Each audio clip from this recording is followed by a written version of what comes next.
Center of Transdisciplinary Studies in Paris.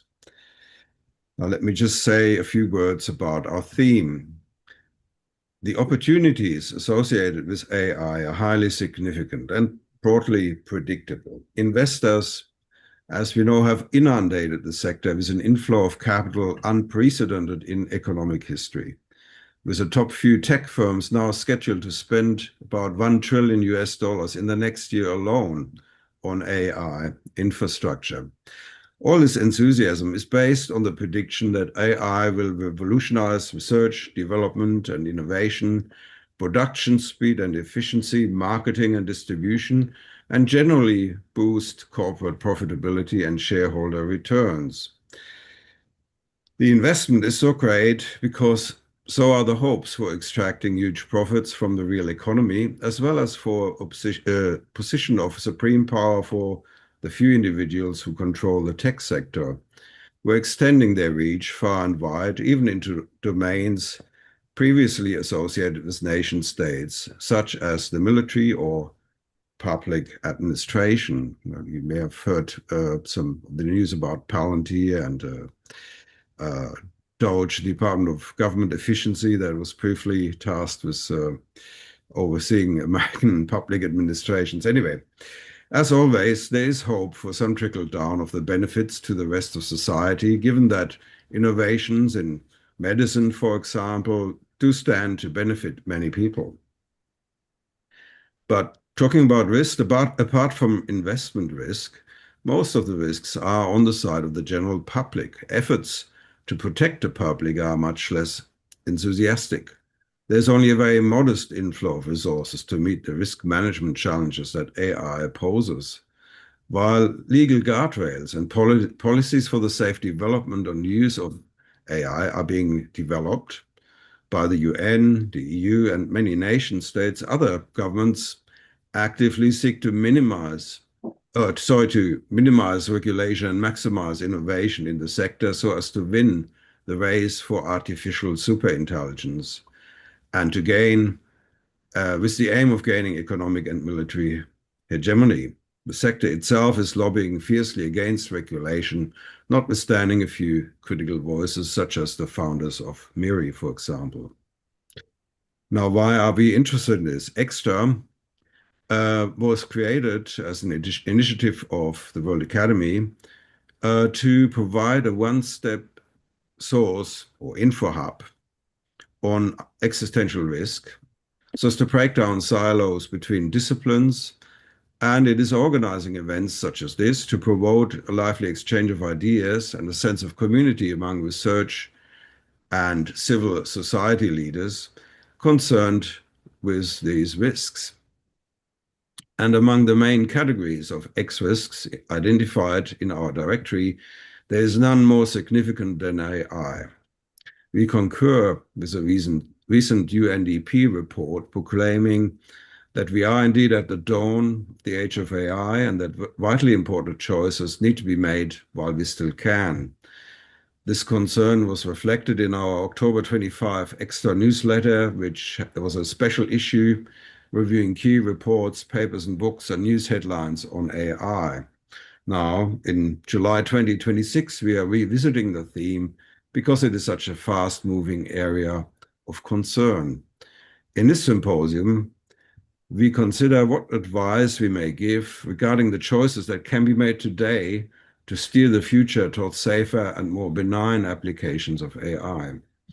In particular, we reflect on the fact that algorithmic systems now increasingly mediate social, political, economic, and cultural life. The fact that contemporary societies are becoming synthetic environments, that is, infrastructures of automated decision-making, predictive analysis, AI, media, platform governments, and agentic AI that all shape human behavior while remaining largely opaque to those they govern, sometimes even to AI's own designers. Our panel of experts today examines the growing tension between technological capability and human vulnerability in a context where algorithmic power is rapidly consolidating across institutions, markets, and everyday life. The discussion will explore how synthetic societies produce new forms of systemic fragility, including the erosion of public trust, amplification of misinformation, concentration of economic and epistemic power, and the weakening of democratic accountability. Particular attention will be given to disparities between human cognition and machine-scale learning systems, as well as the psychological, social, and political vulnerabilities that emerge when automated infrastructures become embedded within critical domains such as healthcare, security, labor, education, governance, and media. Now, first up, it is my honor to introduce Gary Jacobs, President and CAO of the World Academy, and Florent Pasquier, the head of CIRET, and to invite them to say a few words about their respective organizations and why AI is a shared concern for both. So, Gary, please, first, the floor is yours. Please go ahead. Thank you, Thomas, and the whole team at Extra for hosting this very timely webinar on a very important subject.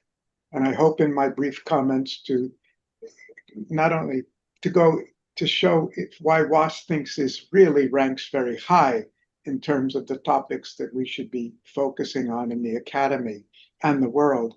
I'd also like to welcome our co-organizers, Seret and Florence, the president, and his team. I think this is the first really formal collaboration that I know of, but we look forward to much more of it.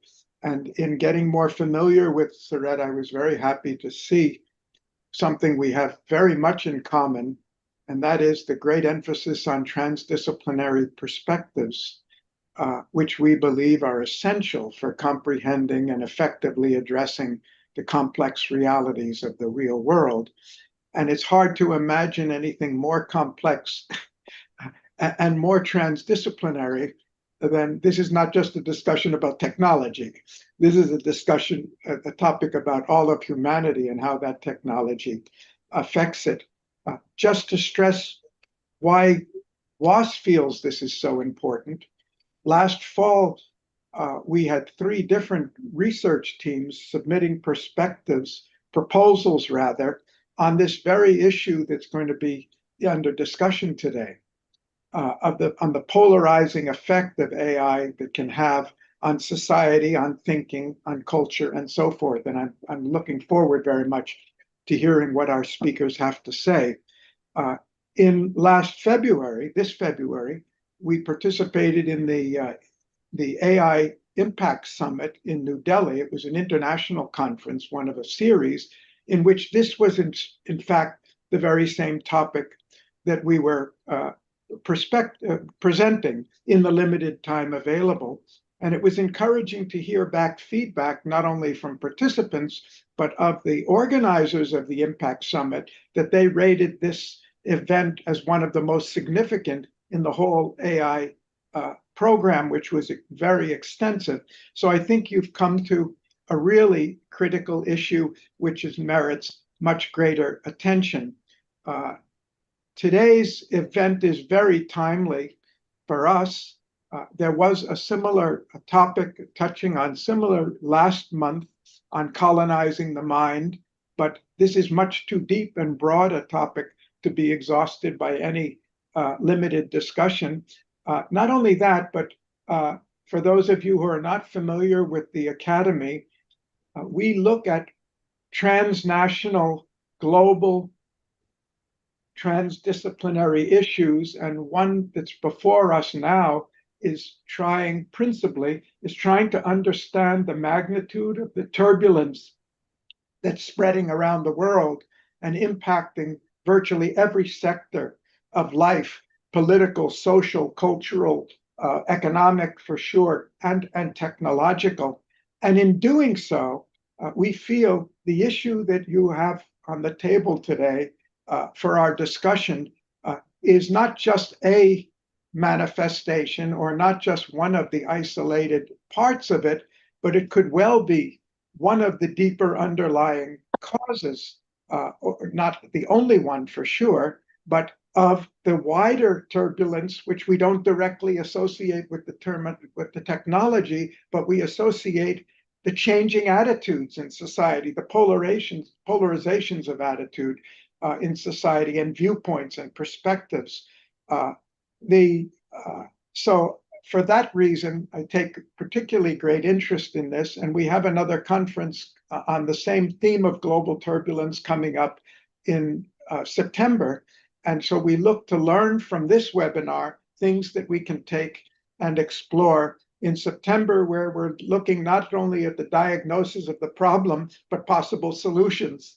And certainly this ranks very high in terms of the challenges we face. And I'll just wind up my remarks by, for those who are not very familiar with the work of the Academy, just to go back to our origins, way back, officially instituted in 1960, but it really traces its origins back to 1945 and the development of the atomic bomb. And the dilemma that scientists and technologists found themselves when they saw that in an effort they thought to save the world, they were actually creating an imminent danger and threat, which we still have not yet been able to put back in the box once it's been opened.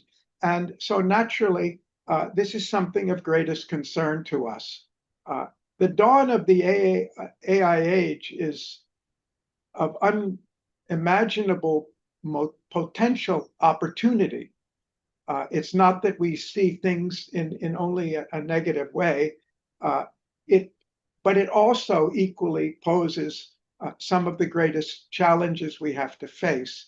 And so I thank you, both organizations, both Extra and CERIT, for coming together on this and helping us carry forward this dialogue. And I look forward to learning from you and through many future opportunities to work together. Thank you.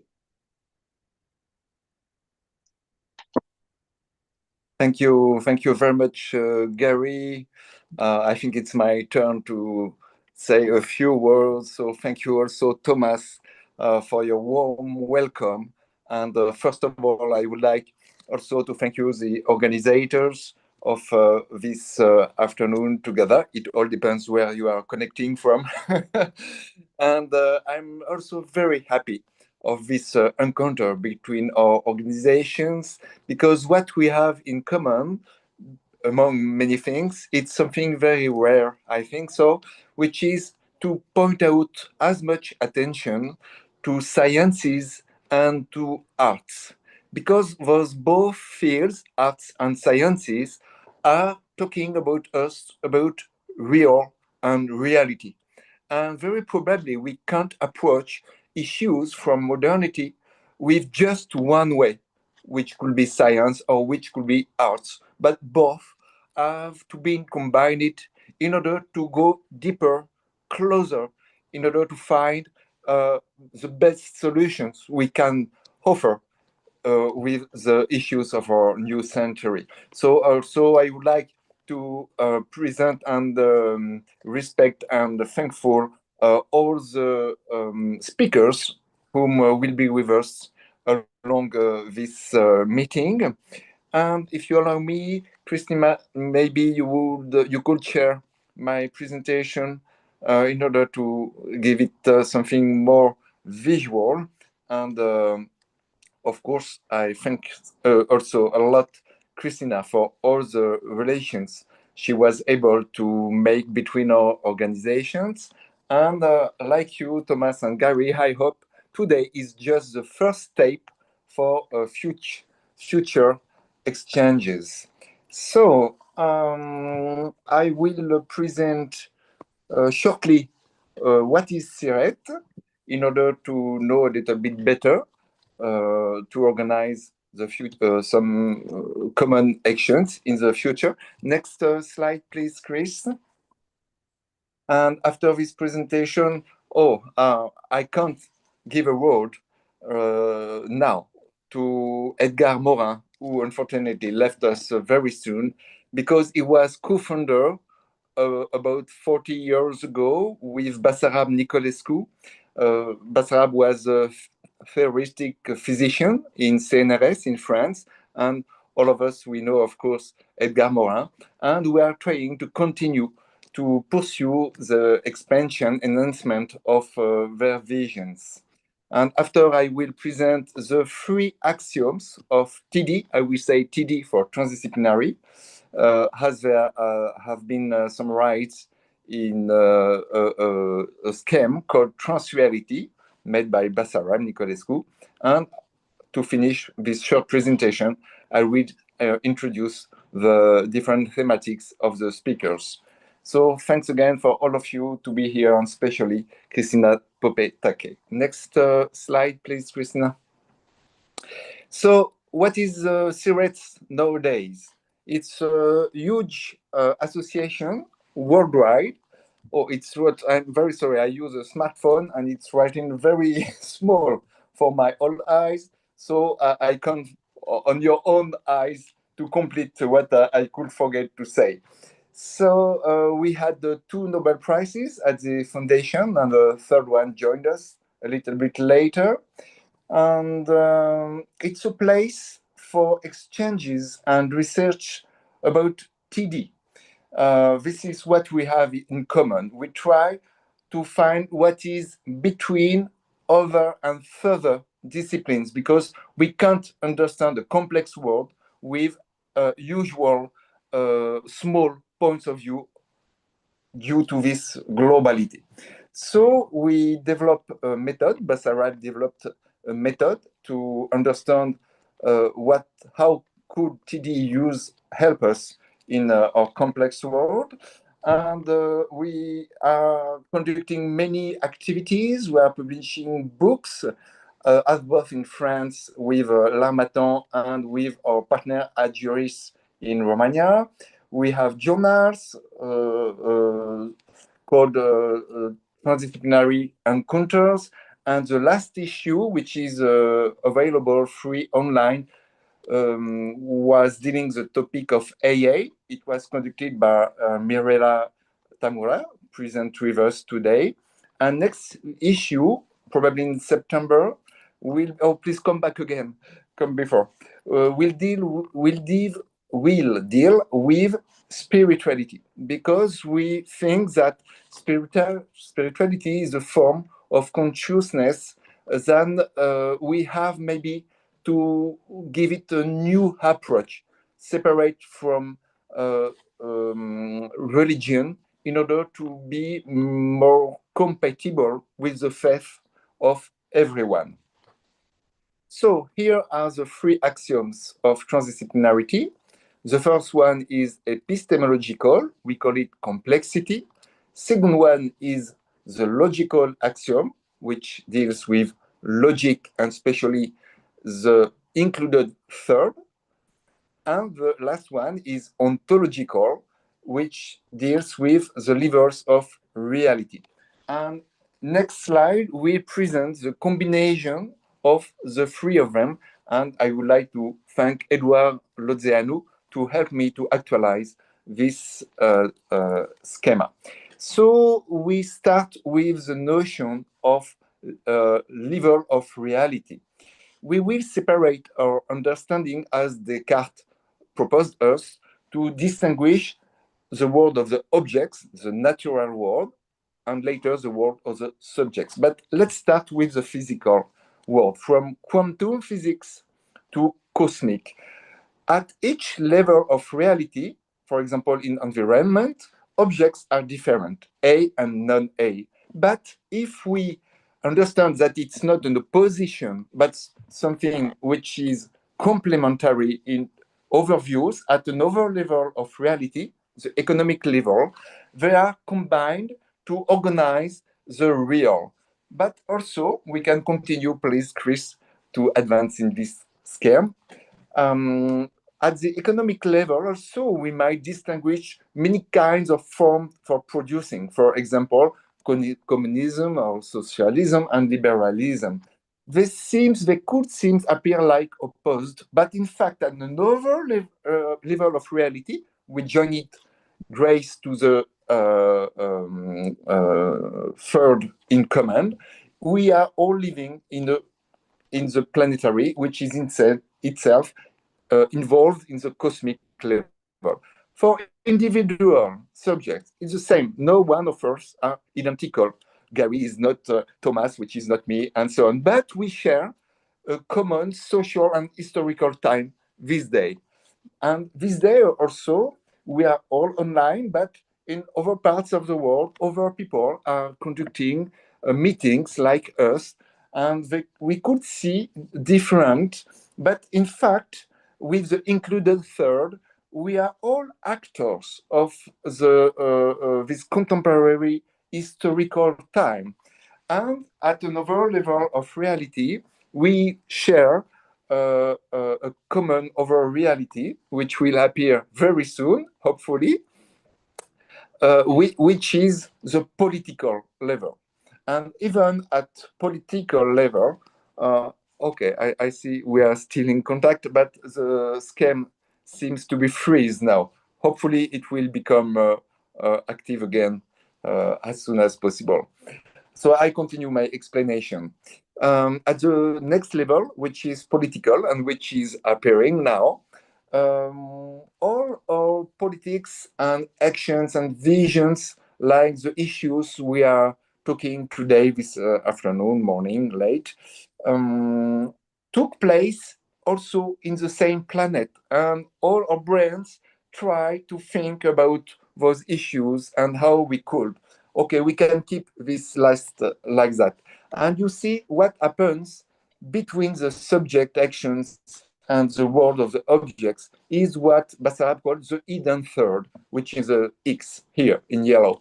And in this X, all the points red from human place and blue from natural place, they will mix and they will exchange and they will create what Basarab called religions, societies, and cultures. So there is an ongoing between human activities and the natural world, and this is the core of the three axioms of transdisciplinarity.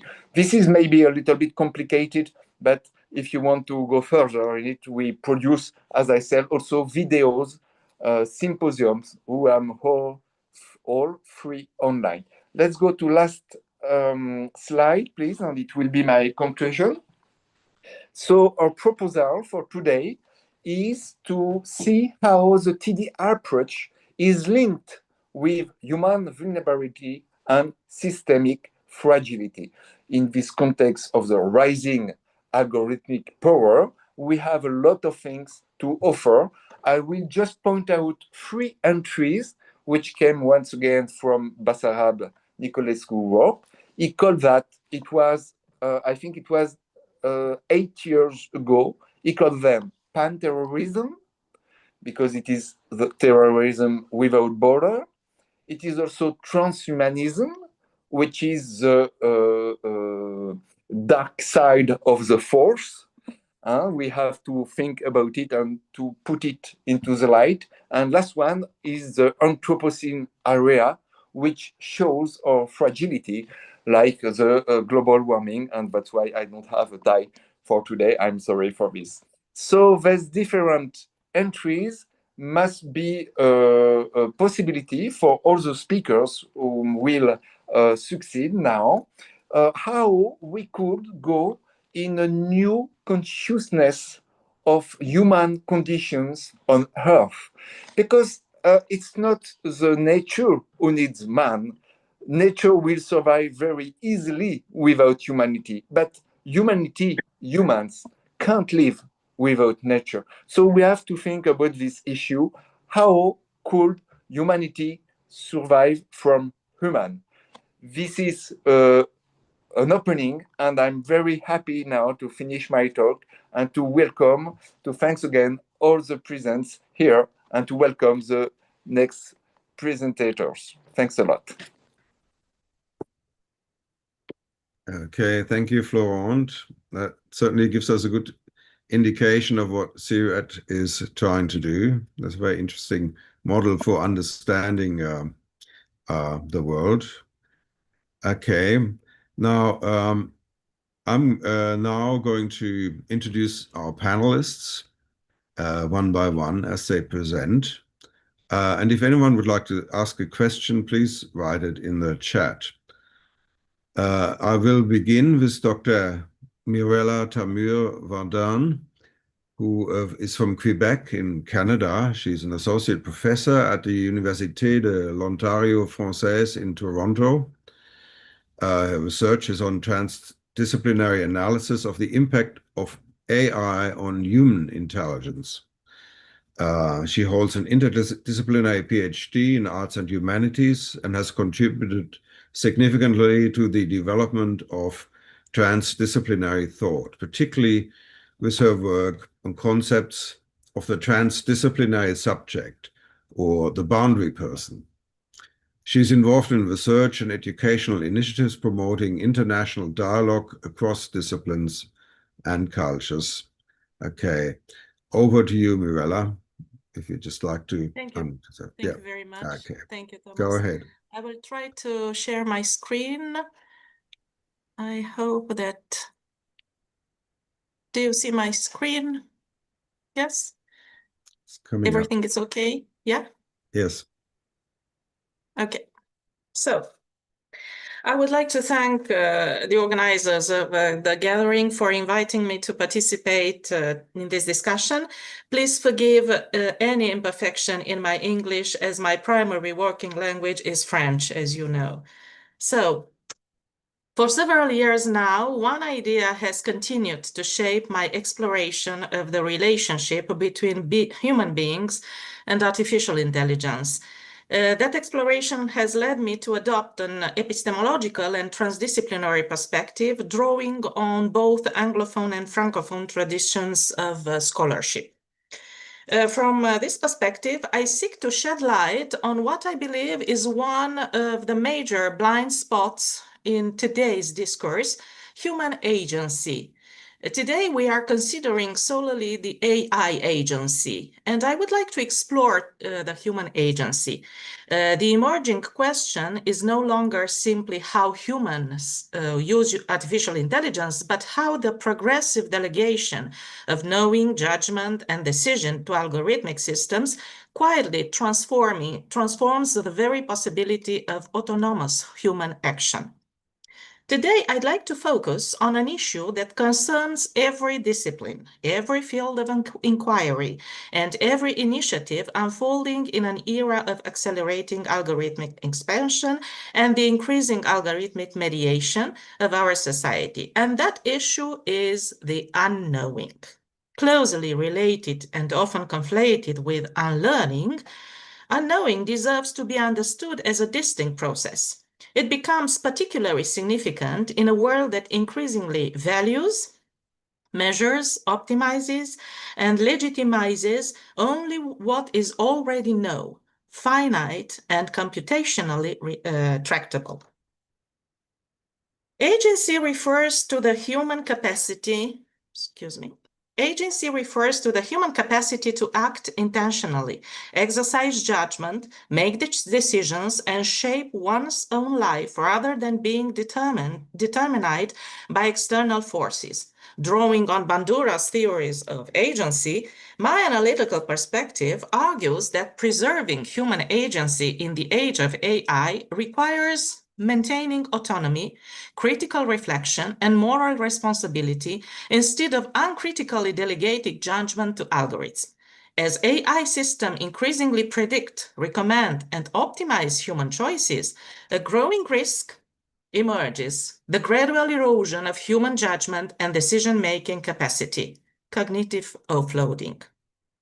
The works of McLuhan, Turkle, and Vallers, to name only this author, show how technological mediation can contribute to cognitive stagnation through attention capture, automatic judgment, and dependence on machines. It argues that one of the major challenges of the AI era is to reclaim human creativity, autonomy, and identity. In fact, a closer examination of human agency reveals that AI brings us back to a lack of human identity that characterizes us more than ever before. Regarding identity, we cannot necessarily define the profound human identity. We can only live it. And we are living our human identity very poorly right now. Thus, it would be wise to abandon the comfort of ideations, transplanting and shifting concepts from one place to another in a vast ocean of data.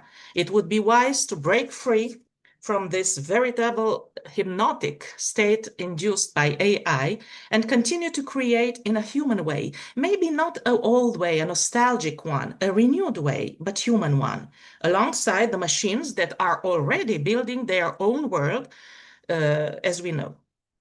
It is urgent to move beyond the current paradox where AI becomes increasingly autonomous, while human beings become increasingly dependent and susceptible to being conditioned by it. How can we understand this lack of human identity? In fact, human beings are shaped by a series of familial, social, cultural conditioning that ultimately obscures their true, profound, essential identity. Much of psychological suffering stems from the fact that individuals confuse this acquired programming with their true nature. And we must recognize that no previous era in the human history has allowed it for a better understanding of the programmable aspect of human beings than our contemporary era through technology. What could be the mechanism underlying this program? Belief. Belief is a mental process through which humans accept an idea proposed by an external intelligence, AI here, without being able to verify that idea for themselves. In the current context, the personal experience associated with acquiring knowledge is thus replaced by a blind intellectual and emotional attachment that leads to a manipulated, pre-established algorithmic informational dependency, rather than leading to an effective knowledge. Or the belief fosters vulnerability by encouraging us to seek answer from AI rather than relying on our own mind. What do we need to move beyond belief as the ultimate mechanism of thought? Undoubtedly, a strenuous process of unlearning and, moreover, a process of unknowing. In the current context, where our societies are becoming synthesized, knowledge is being algorithmic and constantly retrieved from a vast database, and thus a memory bank. It has become urgent to unlearn and especially to unknow. Why? Because everything AI informs or teaches us is already known. Human being will never compete with AI in terms of memory, processing speed, computational efficiency. That is not where our future will be decided. Our unique strength lies elsewhere, in our ability to question our assumptions, let go of ways of thinking that no longer serves us, and create new ones. In other words, our capacity to unlearn. Of course, AI systems can be updated, corrected, even made to unlearn in the technical sense of term. We know that we speak of machine unlearning today, but this is not unlearning in the human sense. Human unlearning is the capacity to transform the way we understand the world, to rethink our values, reshape our mental models. It is through this capacity that we continually renew ourselves. For this reason, AI will not renew us as human beings. It can amplify, extend, of course, some of our capabilities, but it cannot do the inner work required by unlearning on our behalf. Otherwise, we risk becoming trapped in the intelligence loop, a cycle in which increasingly powerful artificial intelligence interacts with a form of human intelligence that gradually relinquishes its most distinctive capacities. Breaking free from this loop requires us to cultivate what remains irreducibly human, our ability to unlearn, to transform ourselves, to reinvent the way we think, and ultimately to expand our consciousness, as Florence said. Before moving further, let us clarify what distinguishes unlearning to unknowing, often used interchangeably. Although those two concepts are inextricably linked, there is a subtle distinction between them as they operate at a fundamentally different levels. Excuse me. Most of the literature of unlearning comes from management, organizational learning, and educational research. It describes an intentional process of letting go of habits, routine, beliefs, or mental models that have become inadequate in order to make room for new ways of thinking and acting. Several scholars even argue that knowledge is not literally erased. Rather, we stop relying on it or replace it with a different interpretative framework. The unknowing, by contrast, has received far less attention. It is rooted more in philosophy, phenomenology, certain branches of psychology, and transdisciplinary thought, excuse me. Unknowing does not mean unlearning. Instead, it involves temporarily relinquishing the claim to know. The goal is no longer to replace one body of knowledge with another, but to suspend the mental categories through which we interpret reality, allowing something genuinely unexpected to emerge. Here, emptiness is not a lack to be filled, but a cognitive and existential openness. In this sense, a knowing is not a deficit of knowledge. It is the capacity to remain in the presence of the unknown without rushing to resolve it. This distinction can be summarized very simply. Unlearning transforms the content of knowledge. It reshapes our mental models and invites us to let go of assumptions that no longer serves us. And unknowing transforms our relationship to knowledge. It suspends the very need for certainty before any new understanding takes shape.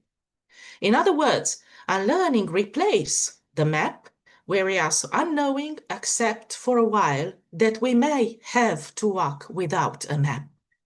Unlearning is a process of cognitive transformation.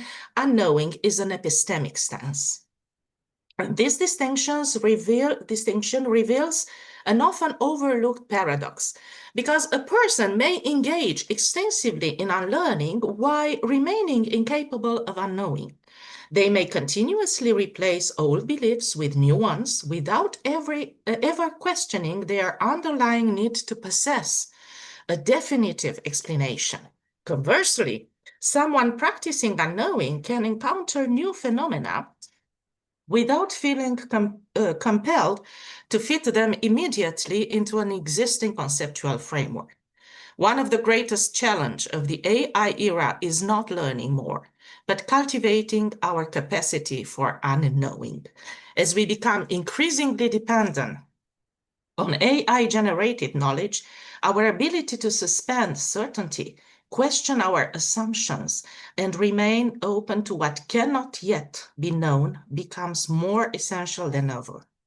To summarize, it is not a matter of adapting the known to unknown. It is a matter of letting go of the known so that the unknown can manifest itself.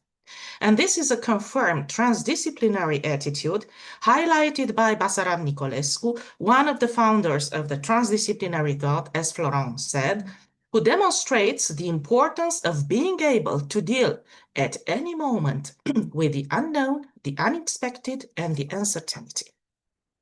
It is not a matter of saying that from now on we will believe differently. It is a matter of deconstructing belief.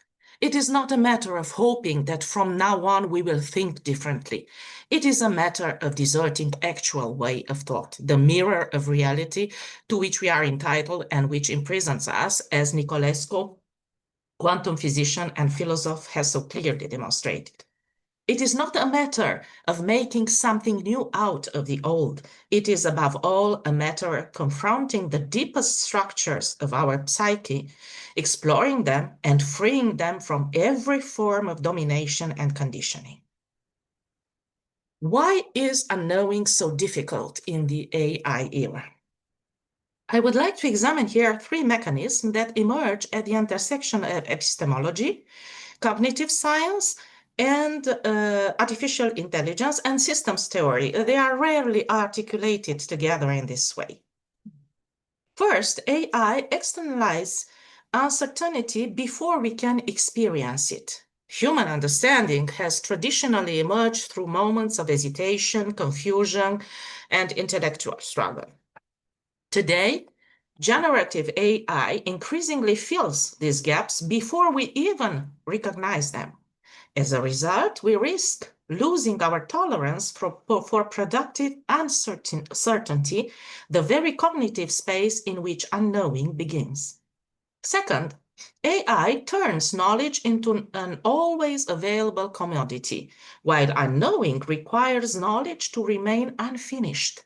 When every question appears to have an immediate answer, we gradually forget that genuine inquiring depends on questions that resist closure. Unknowing is difficult because it asks us to preserve what algorithms are designed to eliminate, the open-endedness. Third, AI amplifies epistemic fluency while diminishing epistemic humility. The smoother, faster, and more convincing knowledge becomes, the easier it is to mistake coherence for understanding. Yet, unknowing begins precisely when we recognize the limits of our own frameworks. At the conclusion of my analysis, the question that arises is perhaps less about what artificial intelligence can do today than about whether we are still willing to unknow. And this line of inquiry invites us to reconsider our relationship with the mind itself, but also with the algorithmic system that increasingly mediate our access to the world and shape the way we relate to it. When human beings deepen their relationship with the mind through experience, judgment, and critical awareness, they develop a genuine expansion of their capacity. And this is a process of transformative evolution of consciousness that leads to autonomy and invulnerability. Conversely, when this enhancement relies primarily on an increasing delegation of our cognitive functions to algorithmic systems, we risk confusing assistance with development and performance with autonomy. What then appears to be an enhancement of the human being actually masks a diminution of their effective agency. At this point, before unknowing becomes a collective responsibility, it is an individual responsibility. Thus, it would be wise for each of us to ask ourselves a few questions that distill the entire journey we have just explored. What in me resists the act of unknowing? What do I lose or believe I lose if I let certainty dissolve? Am I relating to the mind and to AI as sources of truth, or as systems that continuously reshape what I call truth? Do I experience AI as knowledge or as a mirror that amplifies my own need for certainty? Grounded in a sustainable, reform-oriented perspective, this inward inquiry enables us to truly stand before our students or our peers and speak from a place of lived experience and authentic human autonomy. I wish to make it clear that I fully acknowledge the transformative role of artificial intelligence in shaping our present and our future. I do not seek to deny or diminish its significance, but I just would like to invite us to examine a distinctly human capacity, the power of unlearning and unknowing, in order to remain open to new ways of understanding ourselves and the world. In the face of algorithmic power, the race of algorithmic power, if there is one idea I invite you to take away from my talk, is this: human agency unfolds in the space of unknowing, where our entanglement with the mind generates continuously evolving, living forms of knowing, never complete, always self-renewing. In contrast, entanglement with AI produces increasingly close, externally stabilized form of knowledge, efficient yet finite. The question is therefore not what is good or bad, but what is real and what remains capable of becoming. Thank you very much for listening to me. Thank you, Mirella. Your paper certainly inspires some hope. There's something quite unique about the way we operate as human beings that cannot be reduced to symbolic thought. And as we all know, AI is very heavily language-based. So it's a different approach, and it's difficult for an AI not to have an answer, to say I don't know, or to ask a question that has no answer. And that's really what science is about. It's about asking the questions for which we do not have an answer yet. Yes. Anyway, I'll continue now and ask the next speaker, who is Besley Yorobi, who lives in the USA, is from Côte d'Ivoire. And he's a cybersecurity researcher, technology entrepreneur, international speaker, and founder and CEO of Scorton, an AI-driven cybersecurity company focused on trust by design and behavioral risk prevention. Previously, he was head of digital for the Ivorian government, leading initiatives at the intersection of technology and public service and civic management. A long-time advocate of open source innovation, he was a Mozilla representative for 10 years and led Google developer groups communities for another decade. He is a US State Department alumnus and TechCamp trainer and has spent a decade mentoring digital developers and entrepreneurs while advancing cyber resilience and responsible digital transformation on a global scale. So over to you, Besley. I hope that's the right pronunciation. Yeah, it's Besley. You pronounce well. Thank you so much.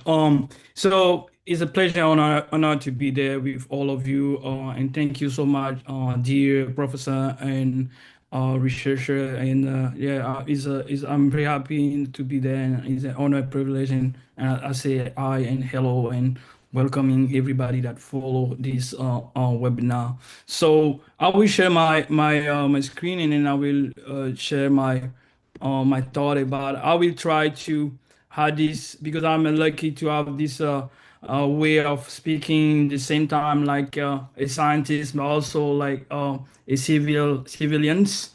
So I will bring this touch of the civil society plus my experience as a cybersecurity researcher. So my topic is governing AI before its act.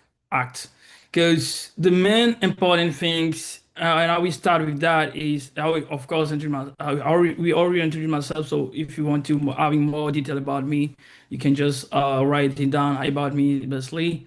This is my experience with Mozilla. And this is Foxy. We love Foxy. It's our like umbrella at Mozilla. Let's start with society. Let's define what is a society. Society is a family, school, work, government. Is an environment. Is people around of us. Is a sense of belonging. Like when it's about a country, sometimes also a region. People, some people say, "Oh, I'm European and American and I'm African or Asian." But we need, as a citizen now, to learn that we are not anymore only on a society. We belong to a digital society. And this digital society is the replication of the society. And on this digital society, there is interaction with human, interaction with algorithms, interaction now with agents, and interaction with a visual space, a visual environment. That creates sometimes for the soul and the human brain distortions, because it's sometimes very hard to distort our reality in the workspace, then the family space, and then in another space. Then we add a new layer called the digital space. So in this new era of the AI, we talked, Dr. Mirula has talked about the human agency. There is now a new being that technology scientists have created called agent, AI agent. They are being the same, they can act, they can do things, they can decide, they can interact, they can talk, they can reproduce the voice of the human. They understand our language and they have memory, they have capability. The problem today of that is, as a scientist or as a technologist, we are able, because our brain is trained like that, to always questioning, always try to see if there is a lie beyond any assertions. But 90% of the citizens of the population don't do that. And actually a lot of people speak with ChatGPT. ChatGPT become their friend, or Claude become their friend, because it's difficult for the human brain to make the difference between I speak to the AI or I speak to a human. So let's go further. I will coin two concepts. It's not mine, but come from one expert and one researcher. Is AI safety from Eliezer Yudowsky, researcher at MURI, one of the biggest research lab on AI safety. And what does AI safety mean? AI safety is like how we can protect the society. It's not just the digital society, how we protect the society against AI. Again, I don't say AI is bad. I say that AI is a tool. It could be a weapon. It could be good things. But we need to teach. We need to learn to give the opportunity to all the civilians to know what beyond AI. AI now is a commodity, and because the commodity, we need governance.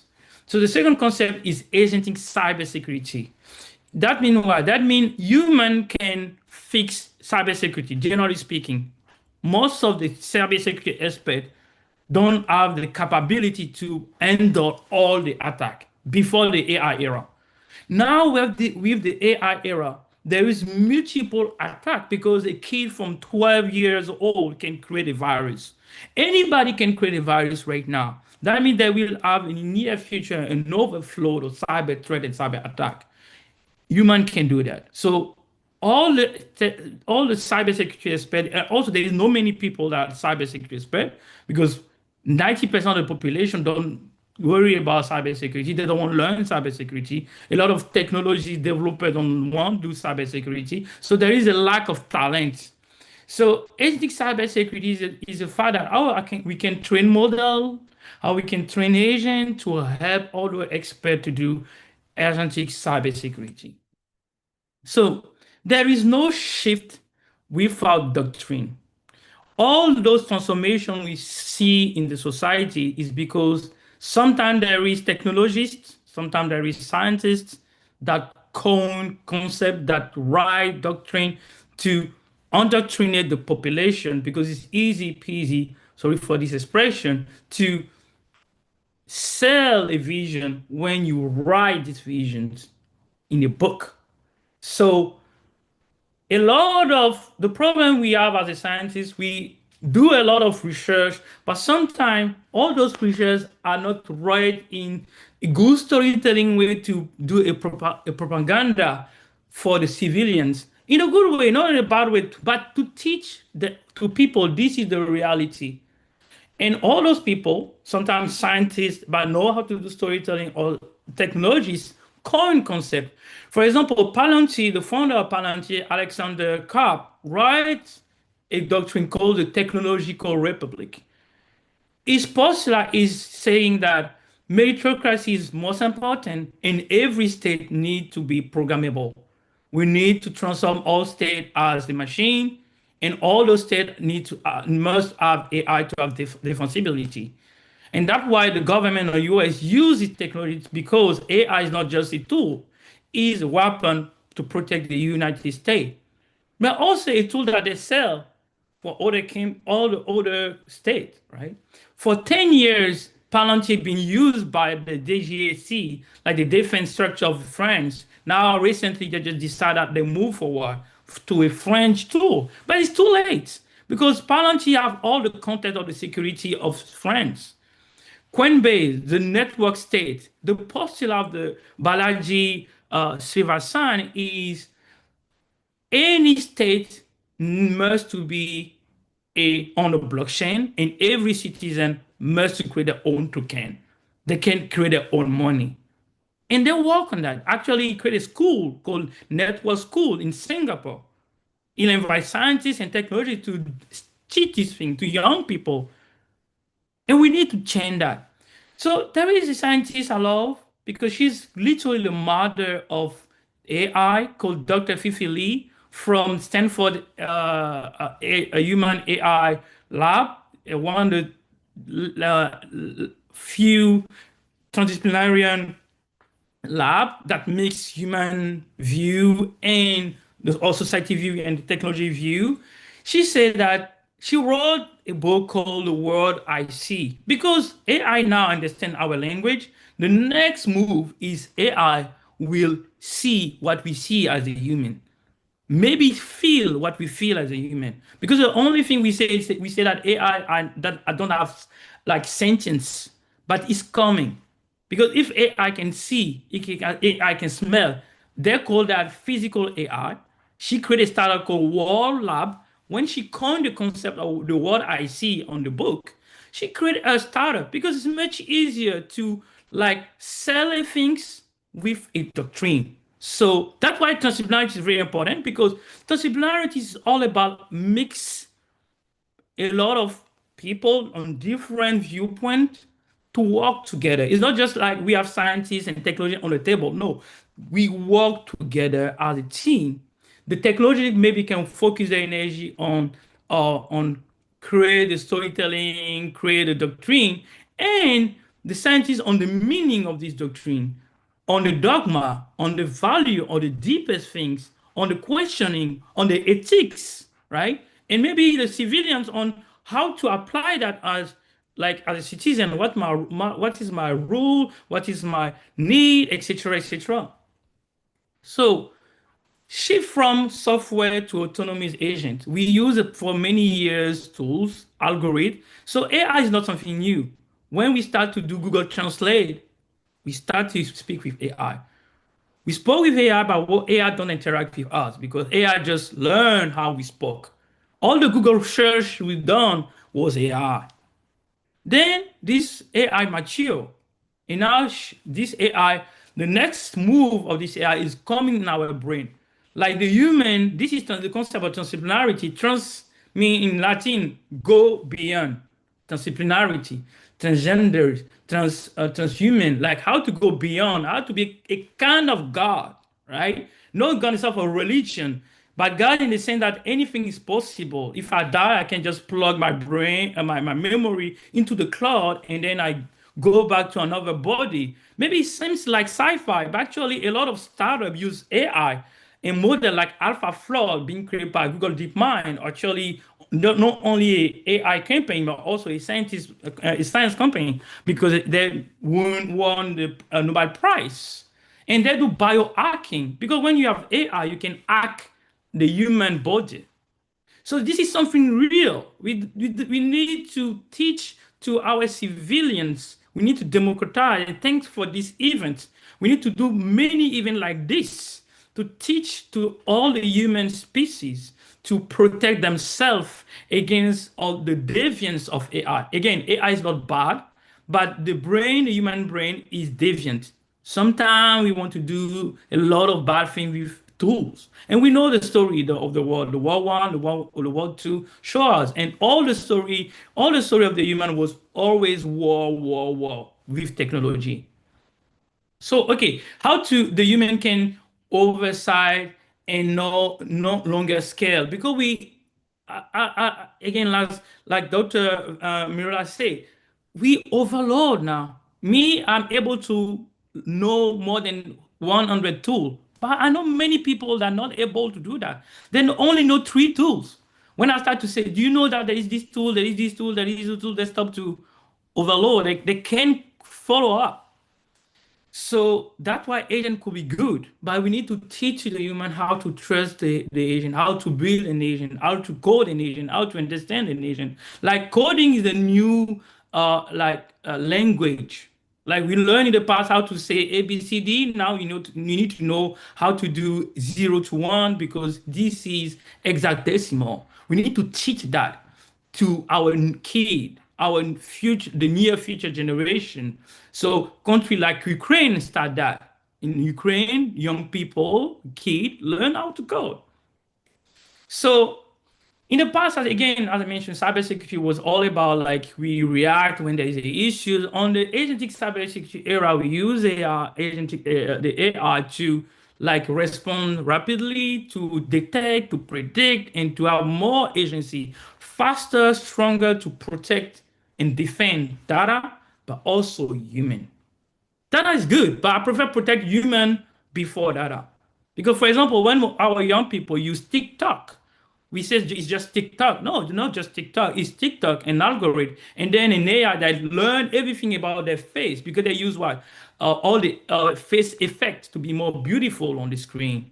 But these algorithms learn everything about the face. And they say, no, we don't do that. They do that because they need to learn everything about the human and to sell their technologies. So we have a lot of pressure right now, actually autonomy of growth, pre-execution, post-incident, a lot of things happen right now because it's the Far West. Again, sorry for this expression, but AI actually is the Far West, is a bubble. Everybody do everything. There's no rule. There's a lot of government that say they know AI, but they don't know AI. They don't protect the civilians. Sometimes they invest in big campaign. Sometimes they choose one champion. I will not mention the startup in France, but there's one startup that all the governments say, okay, we support you because you are our champion. No, we can't have a world there's one champion. We need many champions to have good competitions, or also give opportunity to all the civilians to choose any model they want. Because if we create monopoly, it's bad. It's bad for civilians. So this is why I want to introduce this concept of operational trust. What does it mean? No matter we are technologists, scientists, and civilian, operational trust is anytime I have an interaction with a model, an AI model, an AI agent, or a technology per se, it could be just like my email. I need to know, okay, what is the technology behind? I need to know how to deploy. I need to know how to protect myself if there is an incident. I need to know how to do the review of the tool. Because if Google say we are secure and we say, okay, I trust Google. No, we can't trust any platform. We need to be able to do that, to do the review. And if we don't have the techniques, we have the answer with my company, Scotian. And the principle of that is trust review, trust core, trust policy, continuous governance.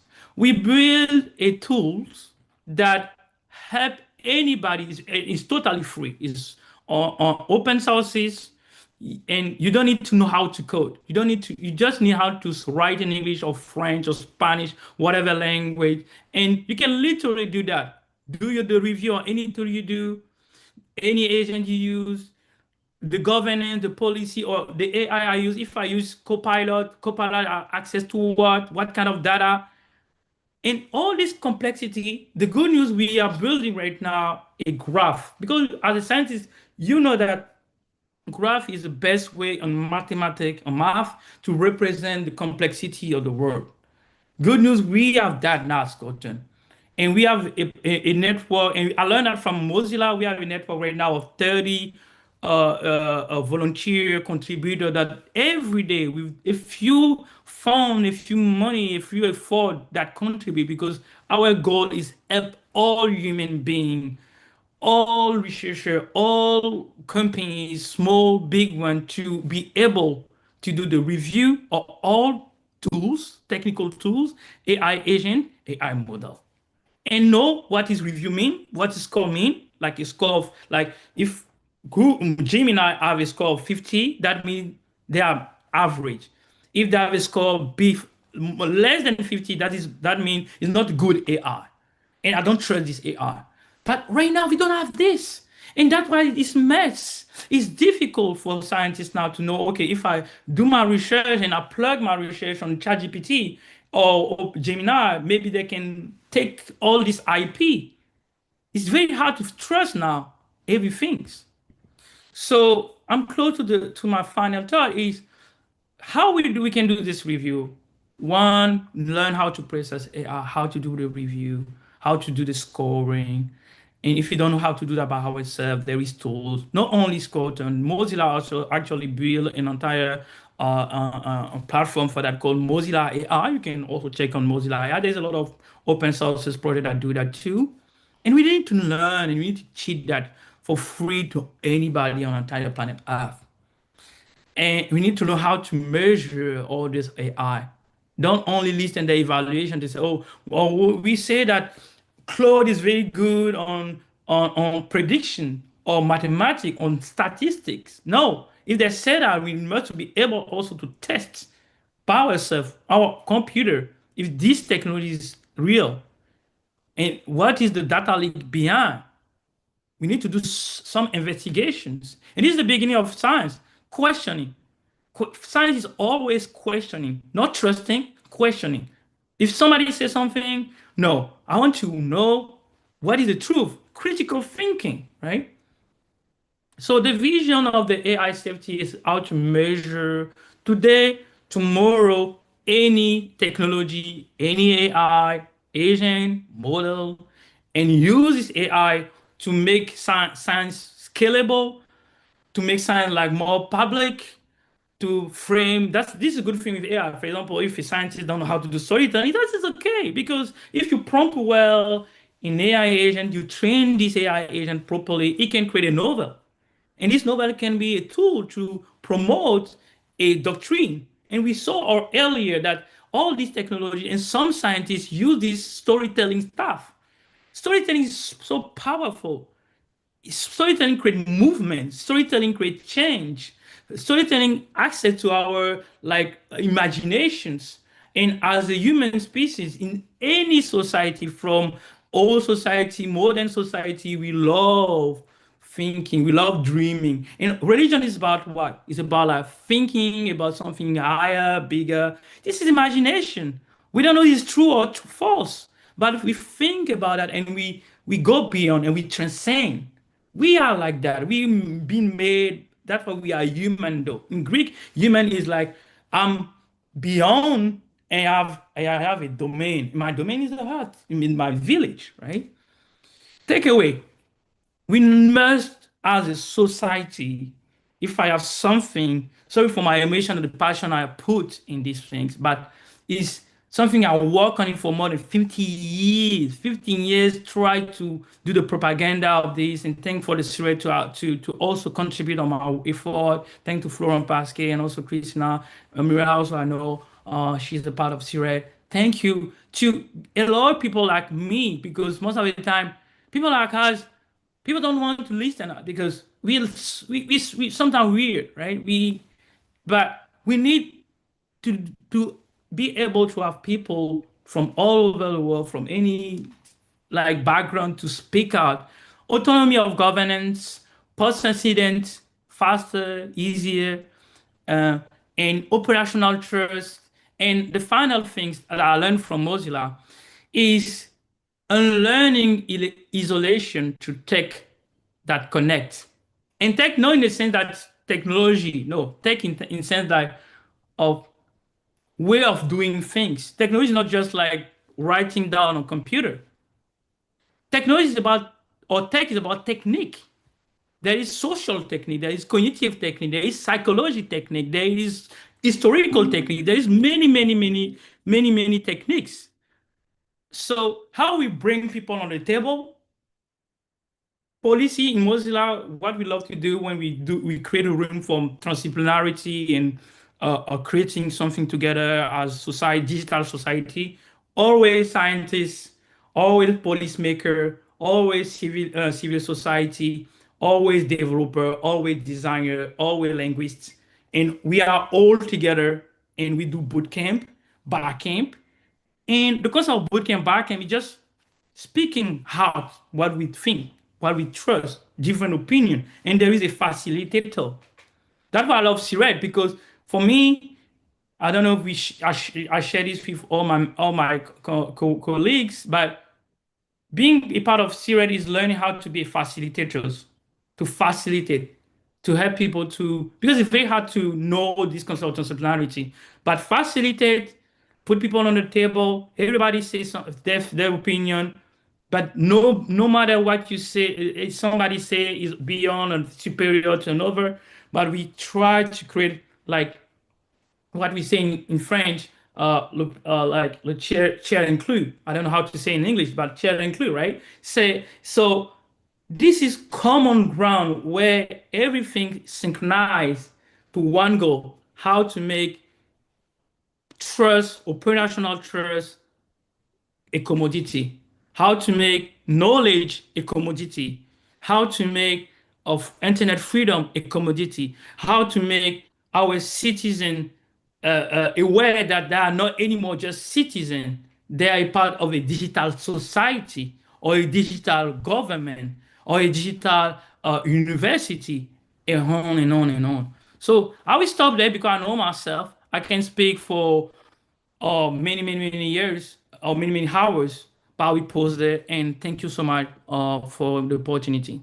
Thank you, Basie. That was amazing. Thank you. Really great talk, and I'm very much appreciate you speaking freely rather than to a script. That's great. It's easier to understand, and I think your concept of operational trust is very interesting. And if I may just ask you something before we move on, because I really want to make sure that I understand and that our listeners also understand. And so you're saying that it is something that is built into the very structure of the AI itself, yeah?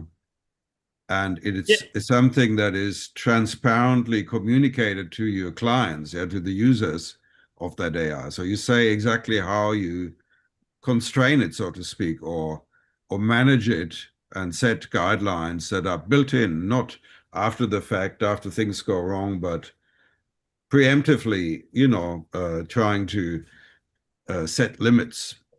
And how does that compare to the reality of, say, Palantir? You mentioned the decision in France and elsewhere now to actually bar access, maybe a little late, to Palantir. But what's the level of trust there now? What do we know about the constraints that Palantir builds into its products, or others for that matter? Are there any constraints? Or is the kind of thing that you're talking about completely lacking? Oh, thank you so much for this question. I think again, thank to give me opportunity to like overlay. So I will start with the first question about like the understanding for us as Scotland as a community. I don't just speak about myself, I speak about it. I'm just like, sometimes I don't say I'm a CEO, I say I'm just Scotland lead because we a community, we want to move forward. So I always speak for the community as a Scotland lead, no CEO. So we think and we trust that there is no freedom without boundaries. So we need boundaries because as a human species, when we don't have boundaries, sorry to say this word, but we mix up because human need boundaries to know what is the limit. Because if there's no limit that a human can go very far, very far. So the concept of the boundaries, not say that you don't have freedom, but you have a freedom, but it's a boundaries. Like there is a set of rules, there is a set of boundaries, and then you respect your place and you respect the split of order. Now, if you use this analogy with the concept of the AI that we explained, like our idea of the trust, operational trust, is not like we own operational trust, is only us that do that. No, we want like this thing will be two things. First, a framework that anybody can use, is free, open source, open science, open data. That's the first thing. The second thing is this framework also will be a set of tools to any institution, any organization to know how to manage, govern all those tools, all those AI, because 99% of organization, 99% of the state, I work for the Ivorian government and also work a little bit with the French and the US one. Government people, most of 99% of the government don't know how to govern these things. Now, if we go to the second question, So it's tricky because Palantir say that they do their best to secure the like all the interaction, all the data, all the things. Sometimes they say that the model are on premise. And premise then that means what the model is not connected to the cloud, but the model is or the tool is on the data sources or data yeah, database or data like cloud of the organization. But it's just a word.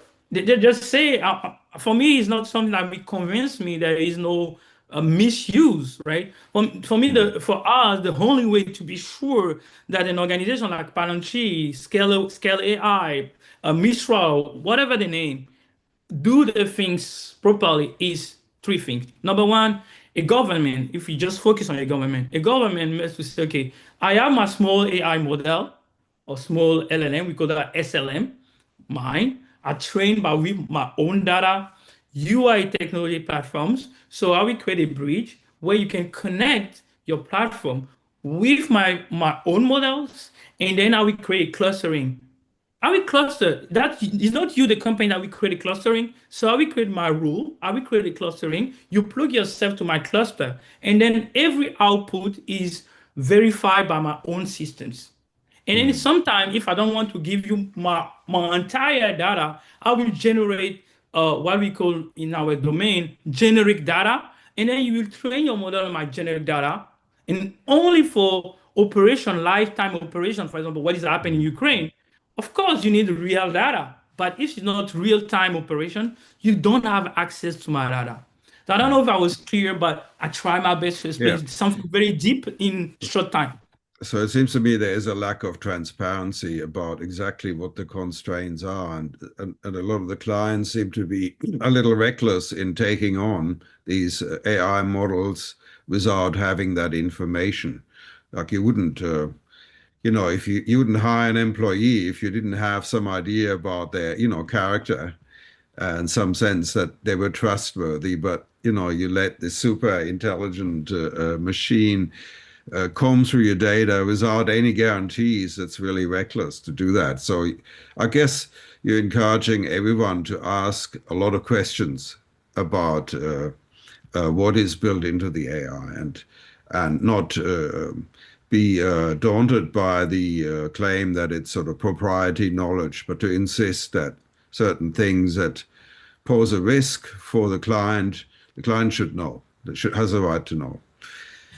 And okay, so I'm now asking Christina Elena Popotache from Romania to speak. Christina worked with me closely to organize this symposium, so I thank you, Chris, for that. And Chris is Dean of the Faculty of Law and International Governance at Danubius International University and Director of CIRAD's Observatory on Law and Transdisciplinarity. And she's a scientific expert within the European Parliamentary Research Service for the next 4 years. She is also a member of the ESIL Task Force on Underrepresentation and a visiting researcher at the Lauterpacht Center for International Law at Cambridge Uni. She's a specialist in public international law, investment law, digital governance, transdisciplinary legal studies, and has authored numerous publications on transdisciplinary legal methodology, legal innovation, and the governance of emerging technologies. Over to you, Chris. Thank you. Thank you very much.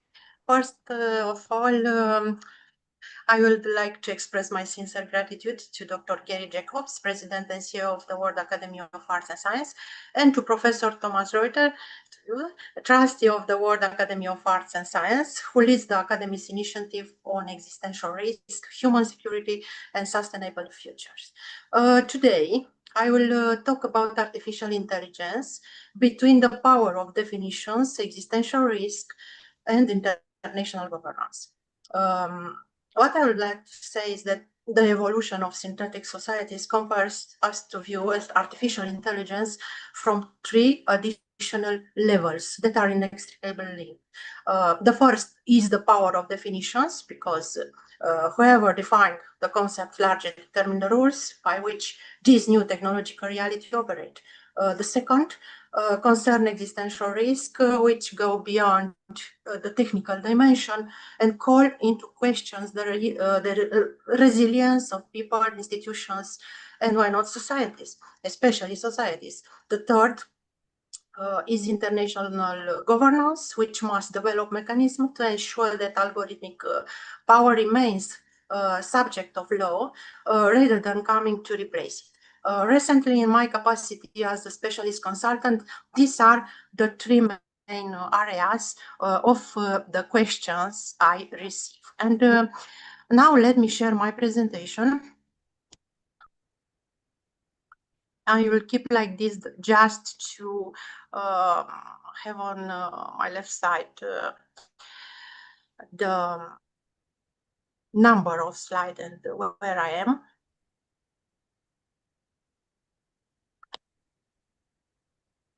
And I will start telling you something that I hope will be interesting to find out. In this slide number 3, for example, I intend to show you how international law governing new technologies. The first battle, it's important to say that it's about definitions, not about sanctions, if we are thinking for it. In 2023, the OECD revised the definition of AI system, emphasizing that it refers to a machine-based system that, for explicit or implicit purpose, derives from inputs how to generate predictions, content recommendations, or decisions that influence physical or virtual environments with varying degrees of autonomy and adaptability following implementations. At the same time, the European Union has incorporated this issue into positive law through regulation from 2024, 1689, an Harmonization Act of AI, and the US National Institute of Standards and Technology has explicitly stated that AI risk governance requires a common language, taxonomies, terms, definitions, and metrics. For this reason, for example, the lack of uniformity, it's a real issue because we can talk about them in generally, but these definitions has evolved over the past 3 years for a mere vocabulary issue to a matter of determining who falls within the scope of obligations, who remains outside them, and what kind of harms become legally visible. What I would like to say is that the 21st century will by no means be dominated by states that possess the most advanced AI models, but rather by the states and organizations that succeed in imposing the standards and definitions used by the entire international community. In the realm of new tech, power began with definitions. And let's see the whole process. It's interesting that this issue is exemplified by algorithmic fairness. And I discovered that the US Standards Institute notes that the fairness standards are difficult to define, as perceptions of fairness differ across cultures and vary depending on the application. Moreover, a system that has addressed certain form of harmful bias is not, by the fact alone, a fair system. The multitude of definitions for fairness metrics demonstrate that fairness cannot be reduced to a single concise mathematical definition. The scientific literature confirmed the picture. There is a plethora of definitions of fairness, a veritable zoo of metrics, and they reflect different, sometimes incompatible, normative and technical perspectives. This raises a second problem. The same technical terms is understood differently. Therefore, in AI, conceptual confusion leads to academic ambiguity and to power asymmetries, arbitrariness in compliance, and inequality in the protection of rights, which is very, very awful. I will show you now some lessons from medicine. We can draw an extremely useful analogy. The World Health Organization treats ICD-11 as the global standard for recording and reporting diseases, and this standardization enables clinical, epidemiological, statistical, and administrative comparability among countries, hospitals, and healthcare system. You will say, so what? Let's see further. The underlying idea is simple. A hospital cannot decide on its own that disease X has a different meaning that it does in the rest of the world without compromising diagnosis, professional liability, research, and even institutional interoperability. So let's see the next slide.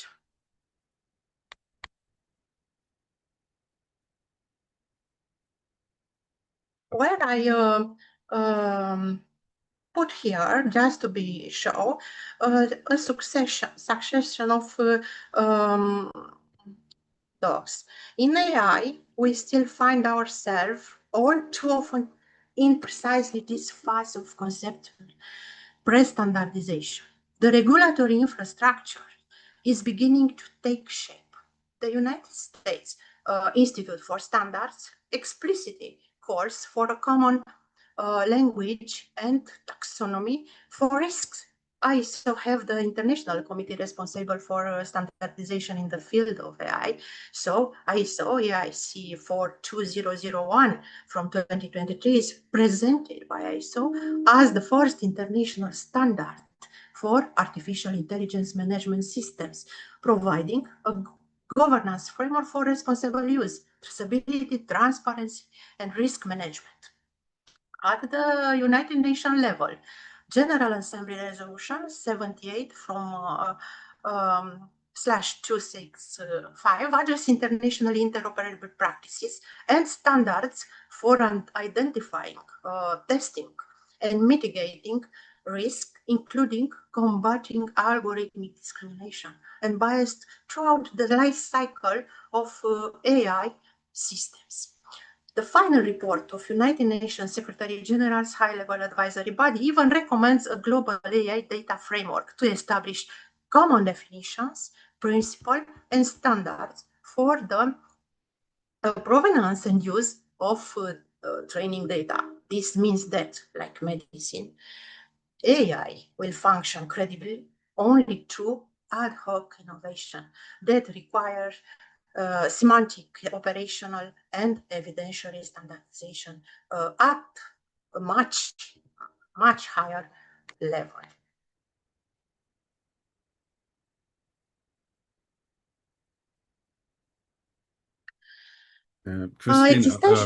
Christina, please turn your volume on your speakers down a bit. We're getting a bit of echo. I think it's probably coming from your own speakers. Okay.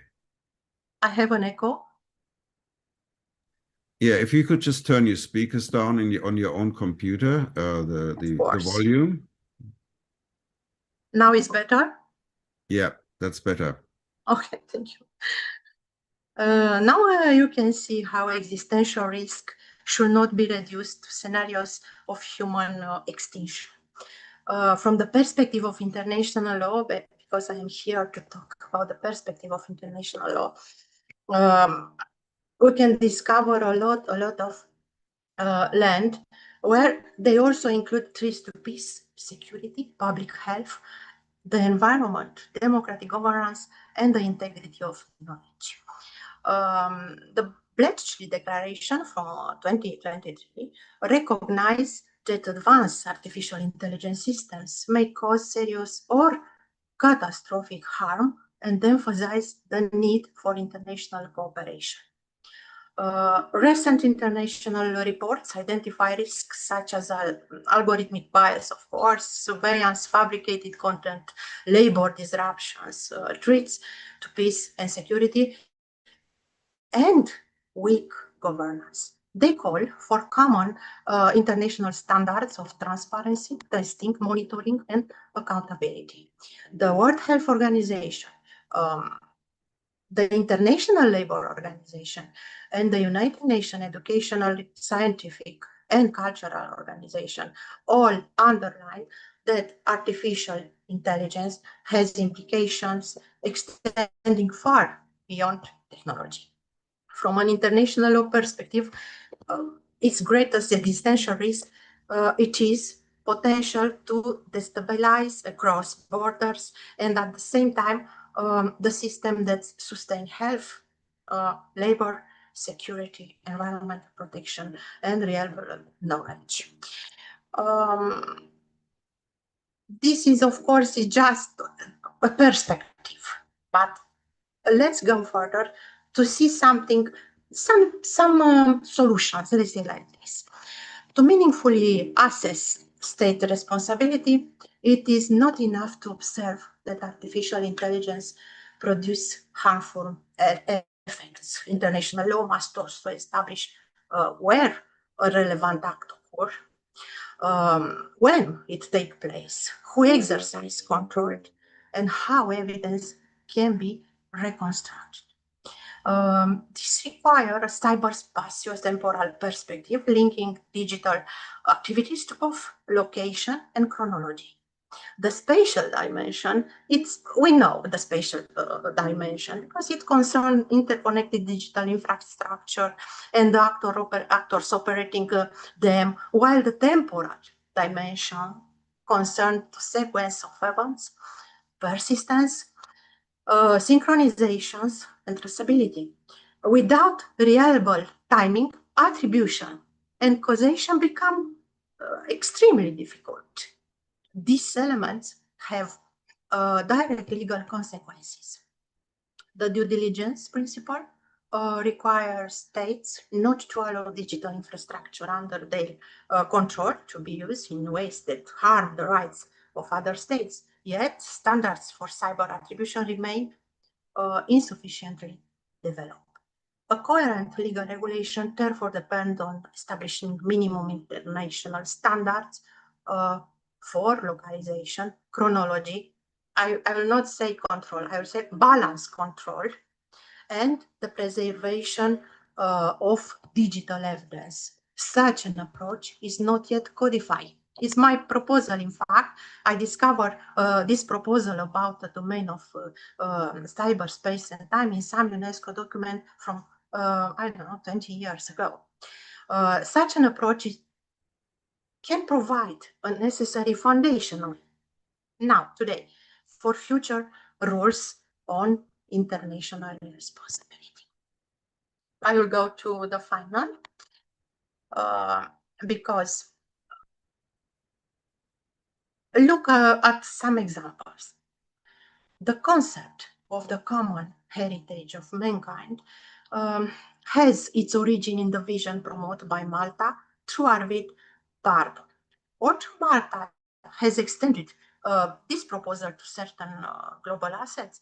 There is currently no official proposal to declare artificial intelligence or all AI data as a common heritage for mankind. Current developments are moving in a different direction.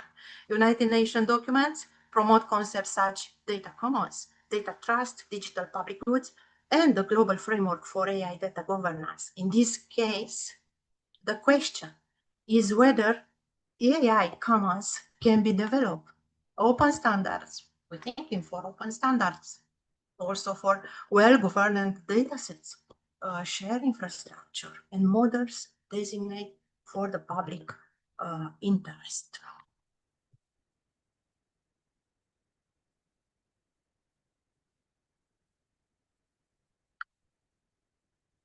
If I were to summarize the essence of this topic, I will say that the fundamental challenge of artificial intelligence lies in the relationship between its growing power and the authority to define its purpose, risk, and limits. That is why standardizing definitions and standards is essential. Just as medicine, I will come back to medicine, just as medicine uses common classification for diseases, AI needs a common language regarding concepts such as risk, fairness, or safety. In my view, state accountability in the era of AI can only be established by referring to a domain of cyberspace and time, which allow us for the to see an attribution of digital act and the enforcement of due diligence obligations. Now I am at the final of my presentation. So my conclusion is the follows. Yes, it is possible to have commons in AI, but not as a myth of technology that is completely ownerless. It is clear that we have a lot of work to do and that we must now establish the legal and institutional lines for the commons relevant to AI. It's a lot of work here. I do believe that we can and must build an international regime of selective, well-governed commons that reduce the concentration of power, increase the capacity of less developed states, and makes AI as a competitive tech, a legally regulated one, in the service of humanity.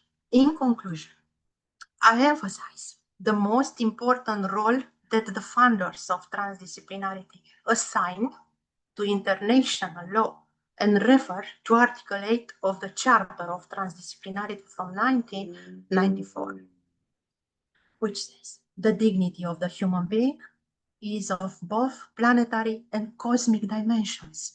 The appearance of human being on Earth is one of the stages in the history of the universe. The recognition of the Earth as our home is one of the imperatives of transdisciplinarity.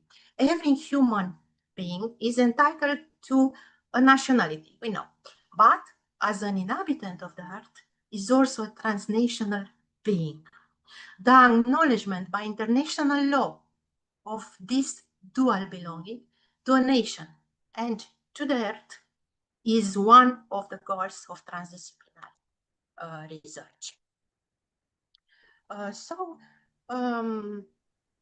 I finished my presentation. Thank you very much for your attention.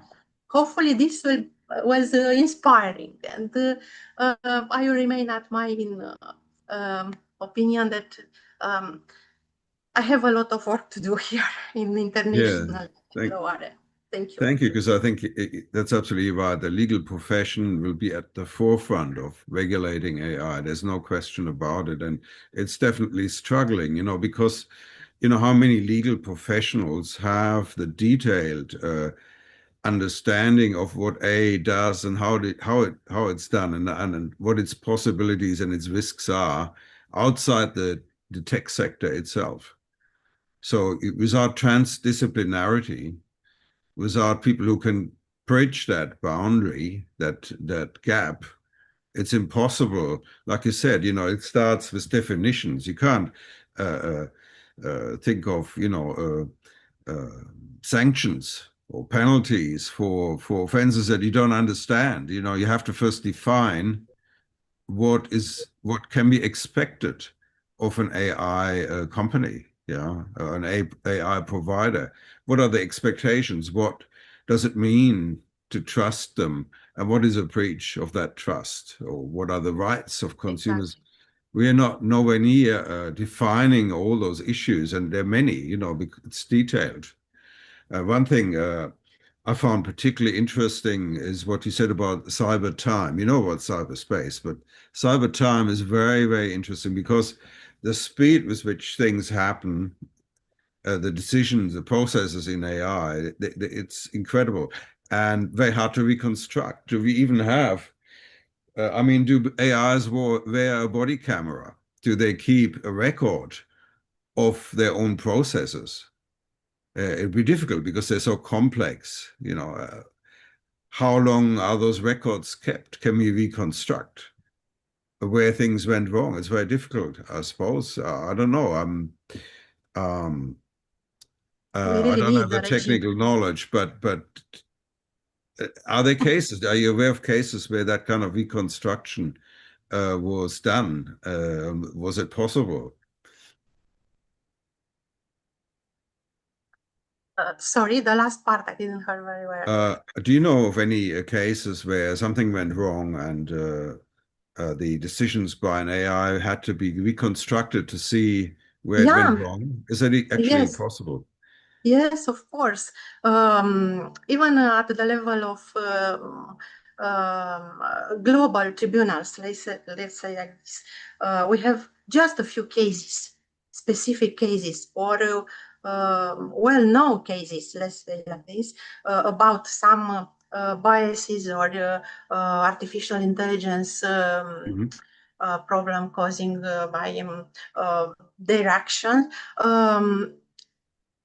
There is a passing problem because the law, it's a matter of society. And it's such a pity today that despite of a lot of warnings launched by engineers with more than 20 years ago, the law only today it stands to take a position. We don't have a decision in a big case. We don't have it now. Maybe we'll have in the near future. But the important thing is that we start the research. We start thinking for solutions. One of them come back us to some past literature about an anticipative law, but this is another discussion because any anticipatory law have to be very, very carefully applied or regulate. Why? Because there can be a danger of abuse. But let's hope for a better future. Let's hope for future generations good rights and for a good defense and good protection by international in that context, just one short question. Who would you say in the legal profession or which institutions are at the forefront of developing the appropriate legal definitions and rules for AI? Who's at the forefront? In the forefront, I can nominate one. Or a few, maybe, yeah. There are a few. We have to unify. This is the idea. We have to unify our efforts to do something. Of course, we have United Nations programs. We have, as national level, some initiatives. As European Union, also we have some initiatives. But this is not enough. We need unified regulations. So this is. Okay, yeah. I would have liked to have Jerome Klen here. Unfortunately, he's been unable to join because he's the head of the UN advisory panel to the General Assembly on AI regulation. But perhaps for our non-live audience, we can splice something onto this live event. Anyway, I would like now to move on and ask Kiriti Prasad Chowdhury to speak. He's from Bangladesh. He's a member of the EXTRA team. And Kiriti is an IT and digital governance professional with over 2 decades of multidisciplinary experience across industries, including advances in regulation of AI in the life sciences sector and healthcare. So he's had a focus on AI risk, data integrity, cybersecurity, and the design of secure digital systems, the use of data analytics for disaster resilience and early warning. and he's a contributor to the Odyssean Institute Horizon Scanning Process on emerging AI risks. So over to you, Kiriti. I see you've already got your shared your screen. Please go ahead. Thank you, Thomas. Thank you. Good day, everyone. First of all, I would like to thank the organizers for inviting me to be part of this symposium. It is a pleasure to join such a distinguished panel.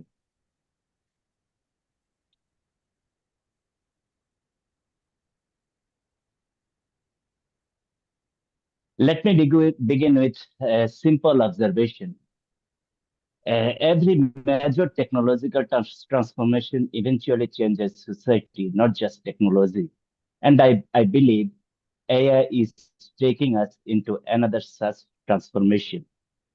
We are gradually moving beyond AI as a tool that simply helps us perform tasks or support decisions. Increasingly, AI is becoming a part of the environments which within people, institutions, and societies continuously operate. That is how we think about synthetic societies. They are characterized by persistent human AI interaction, algorithm-mediated environment, and the continuous adaptation of both people and institutions. If this transformation is already underway, the next question is, what new governance challenges emerge?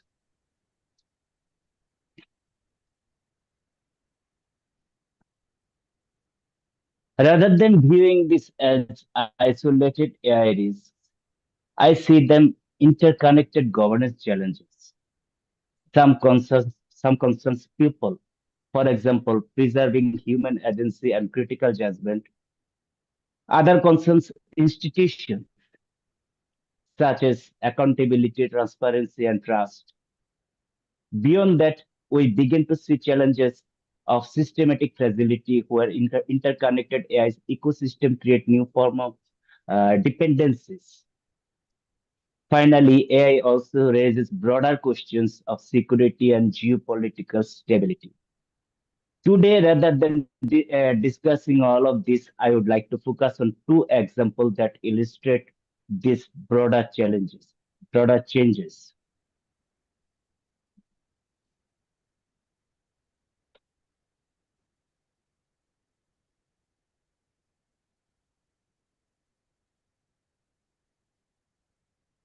Let me illustrate these governance challenges through two examples. The first example focuses on people,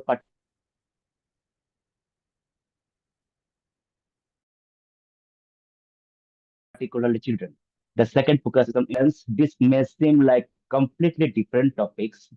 One concerns childhood development, the other concerns healthcare systems. But I think they actually illustrate the same underlying transformation at two different levels. The first asks, how does persistent interaction with AI influence human capability and development?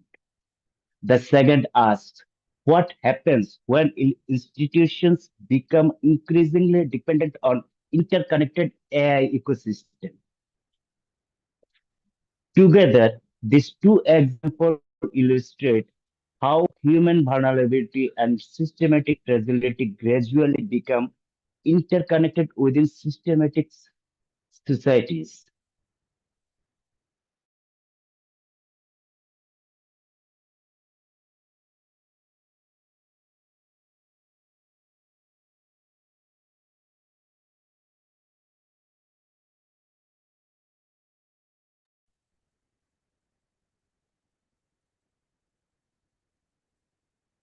Okay. Kiriti, we can't hear you. Are you speaking or?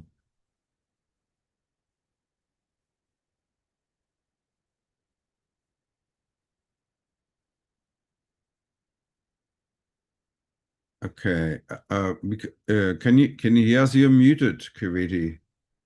You're muted.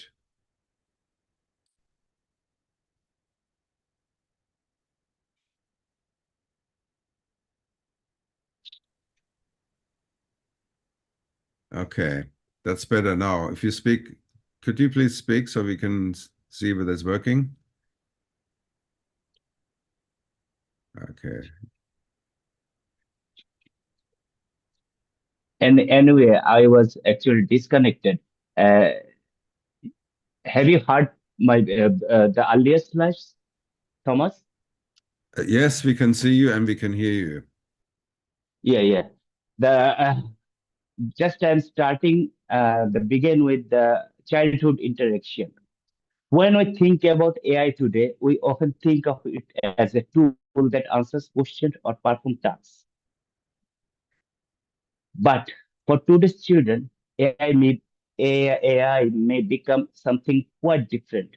It may become a tutor, a companion, an advisor, a source of information, and sometimes even a source of emotional support. Unlike previous technologies, this interaction can become persistent throughout the childhood.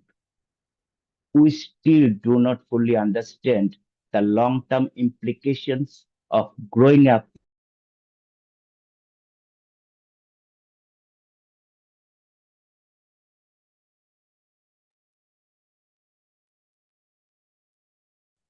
Okay, I think we've lost you again. Hold on. To us. Okay, now it's working. Yeah. One possibility is that children may increasingly rely on AI not only for information but also for guidance, decision making, and social interaction. As AI becomes more conversational and emotionally responsive, some children may even begin forming parasocial relationships with AI systems, raising new questions about social development and human technologies, human relationships as well. What happens when AI becomes part of the childhood itself? This is the question, big question.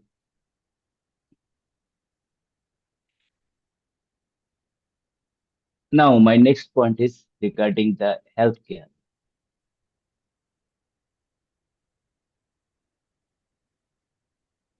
Healthcare provides an interesting example because it illustrates how synthetic societies create systematic fragility at the institution level. Traditionally, clinical decision depends primarily on professional expertise, clinical judgment, and accumulated experiences. Today, healthcare is gradually becoming an interconnected ecosystem where clinicians, AI systems, digital platforms, electronic health records, and continuous evolving knowledge all interact with one another. This transformation creates tremendous opportunities. We can improve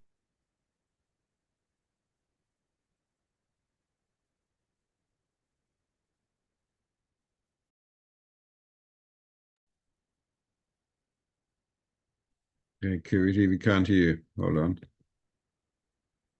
on. You must have a... increasingly. Okay, now it's good. Please Can continue. you hear me? Yeah, now we can, yes.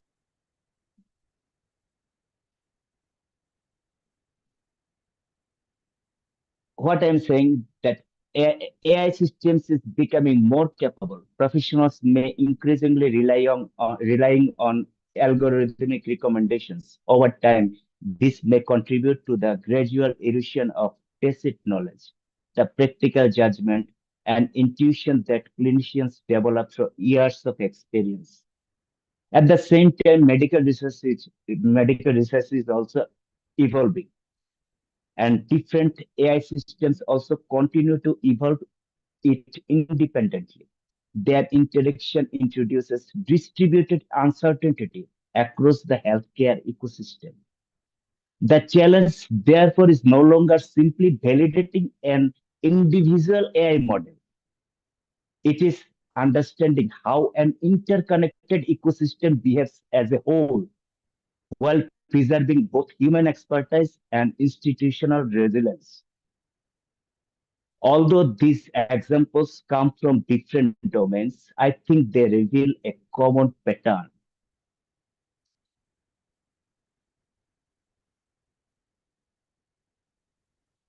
The childhood examples begins with people.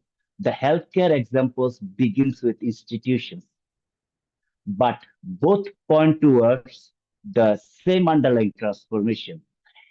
As AI becomes more deeply embedded in society, human capability and institutional resilience become increasingly interconnected. That means the challenges we face are no longer purely technical. They are also cognitive, social, organizational, and ultimately societal. Understanding these interactions may become just as important as improving AI itself. If this is the direction in which systematic societies are evolving, the next question becomes how we respond.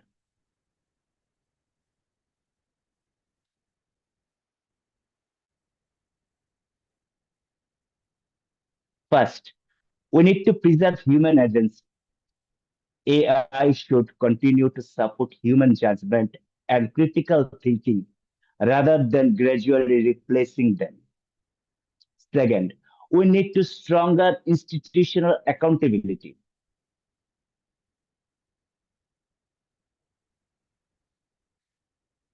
As algorithmic systems become more influential, governance should remain transparent, explainable, and subject to meaningful human oversight. Third, we need to strengthen societal resilience. Our institutions should be able to adapt to technological change without becoming overly dependent on opaque or tightly interconnected systems. Ultimately, technology should continue to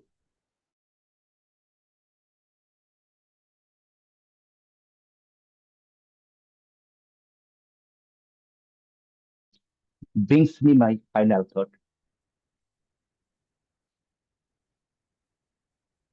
Synthetic societies represent one of the defining societal transformation of our time. Like every major transformation throughout history, this one will bring both opportunities and new challenges. Developing more capable AI systems is important, but even more important is ensuring that this transformation continues to strengthen people, institutions, and societies. Technology will continue to evolve. History teaches us that not every evolution endures, only those that truly advance humanity.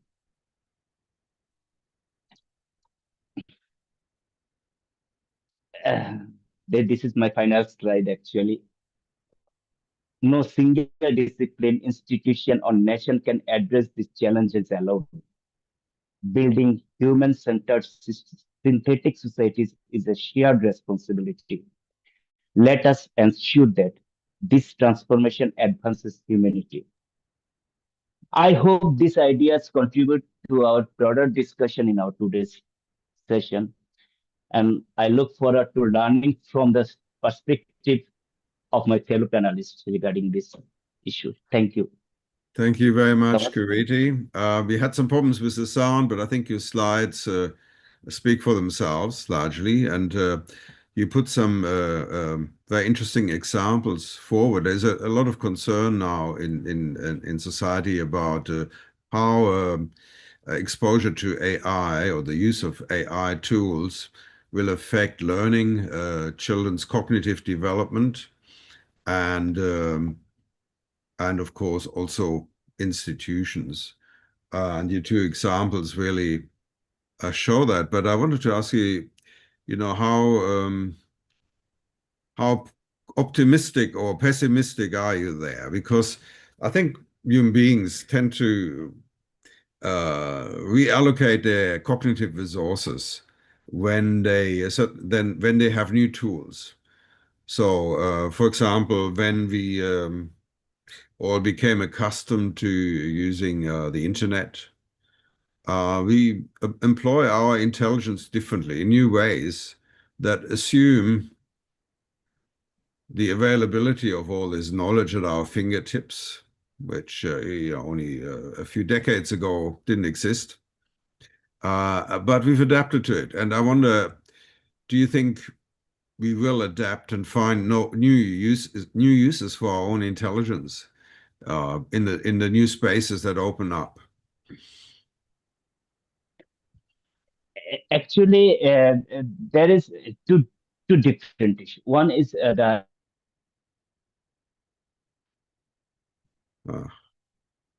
Okay.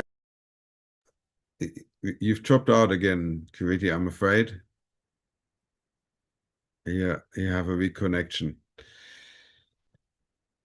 Okay, that's unfortunate. But basically, you wanted to, you made a comment also in the chat about to acknowledge. Oh, sorry. Sorry, we didn't hear anything you said until now. You chopped out. The connection chopped out. Okay, can you hear me right now? Now we can. Yes. Oh, I'm sorry. My connection is very interrupting, and I do not know. That the point what I am actually saying that summary is the governance challenge is actually right now shifting from single individual AI system to interconnected AI ecosystem because the AI systems are interconnecting and operating as a model ecosystem. So it is a big challenge to validate the complete ecosystem. This will be a big challenge for the near future. That's my assumption. And another point is the responsibility. Responsibility is in one sense governance is a part. Another part is actually social responsibility. How we are allow our children to use AI systems, how we are controlling them, but we have to acknowledge the positive sides of AI also. This is more important. Okay, thank you. Basically, you were saying earlier you're interested in the idea of AI commons. How do you understand AI commons? Yeah, so the parallel is of the, because I know Creative Commons. I don't know if you know Creative Commons. I understand AI commons because when I think about AI, I never coined this concept. I think the Christina literally the owner of this concept. And when I hear AI common, and I'll make a link with the Creative Commons. So Creative Commons being created, I think, in the 19, and the idea was like on the open web, open science, like open, like all this world of like opening the knowledge, is the fact that if I want to use data, I want to use IP, like if the owner of the IP give me the possibility to use and not sell, or use and sell, I can. And this help and facilitate this world of like sharing and create. Go back with about what we mentioned, the rule and the boundaries. So AI Commons, if I do the translation from the Creative Commons to the AI Commons, will be just simple, like creating just some rule where if a set of rule where is somebody, like, for example, there is Queen, a Chinese model, an open source model. They use the license of MIT to make the open source. But what they don't say is, like, if we are able to use the model and then create a new one, and maybe do whatever you want, it's not so crystal clear. But if you wrote this AI common, it will be another layer upside to the Creative Commons that we create, because Creative Commons is over. Like, we need, in any government, we need like to vote new amendment, new law.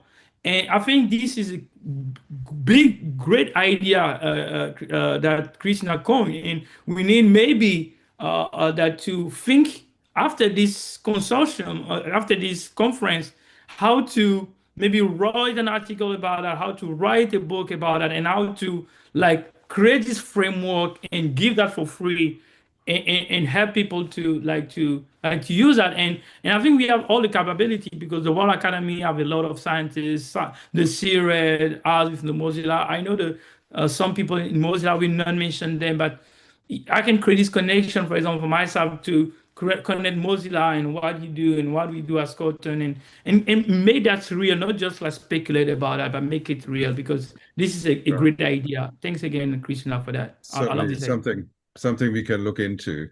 Yeah. Yeah. Florence, did you, or Christina put her hand up actually.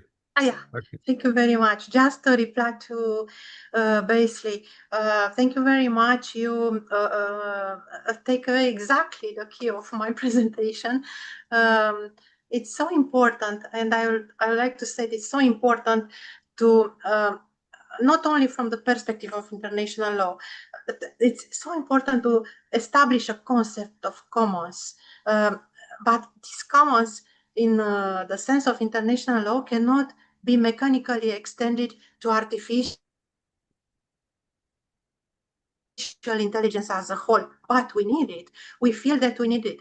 We need some international regulation because till now we have national regulation, regional regulation, or some specific markets, international markets regulation. But we need something to unify everything because AI is neither a single object nor a natural shared domain comparable, for example, to the high SEA, because the concept of commons come from the high SEA, outer space, because the moon, the stars, the sun are commons.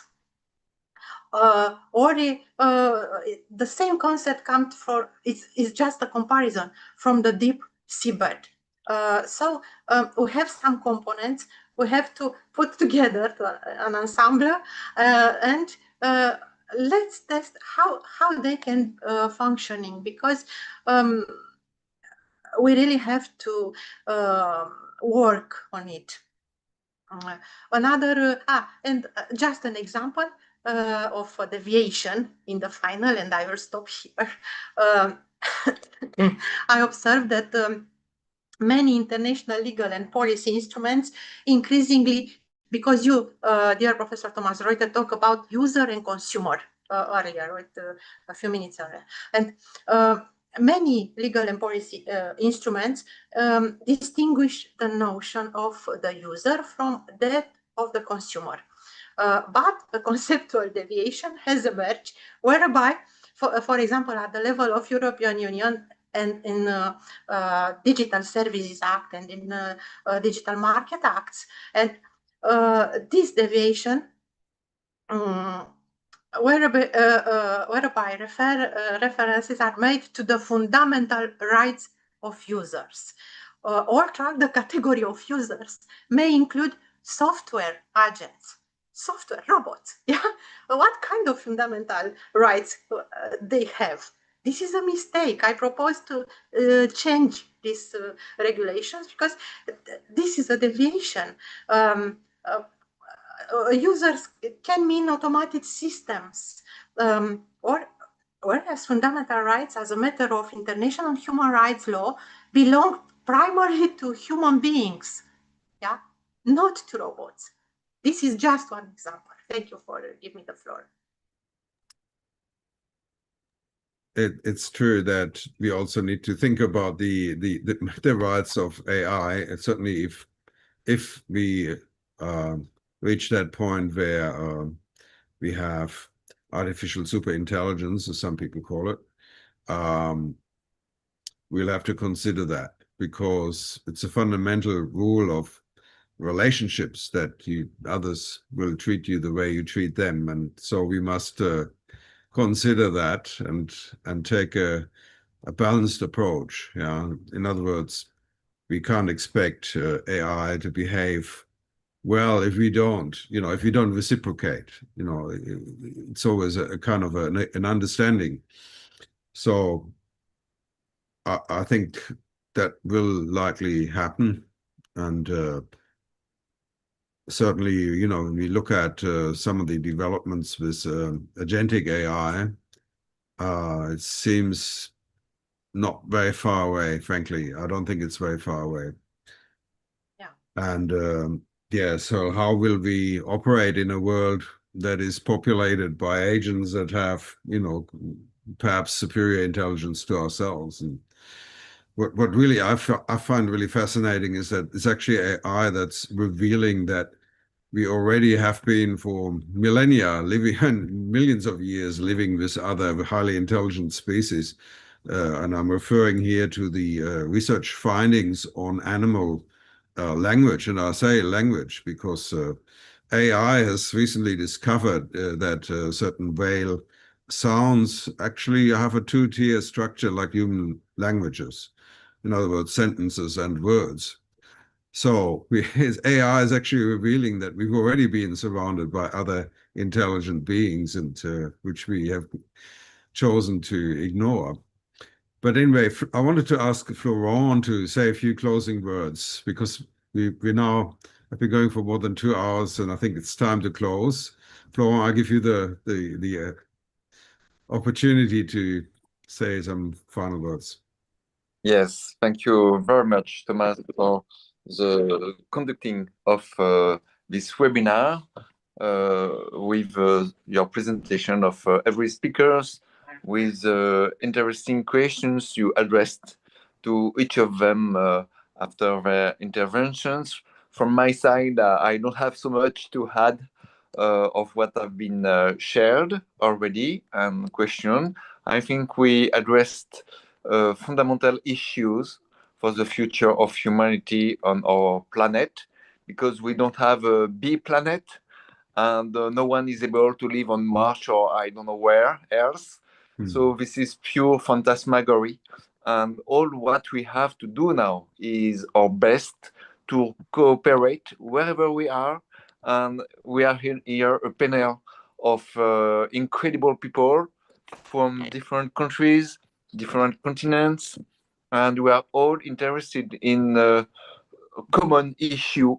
We talk a little bit about what are commons, and I'm very glad to hear that, because after Basarab work defining TD transdisciplinarity as like is between, among, and along disciplines, I wanted to propose common like another state of definition of transdisciplinarity.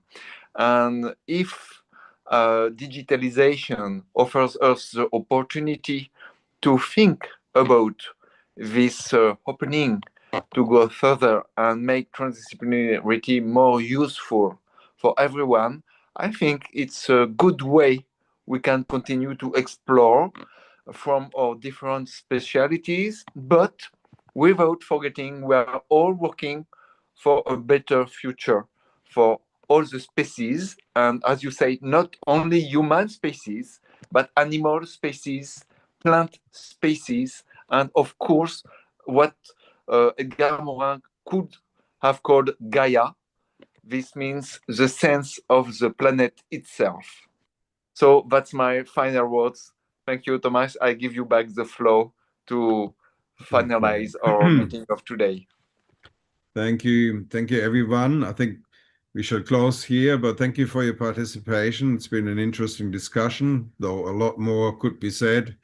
And I certainly hope that we can work in a transdisciplinary way to find some answers. But I would like to emphasize again that Baseley's contribution shows that we really need to work with the people who are at the center of the technological development. People who are critical voices in the industry are going to be absolutely vitally important to help us understand what is coming just over the horizon, which we are not yet aware of. Okay, thank you, everyone. Thank you. And bye-bye. Thank you. Bye. Thank you. See Thank you you. Bye-bye. later. See you Until in next September, time. hopefully. See you in September. Thank you. Bye. Yeah, for Ciao. sure.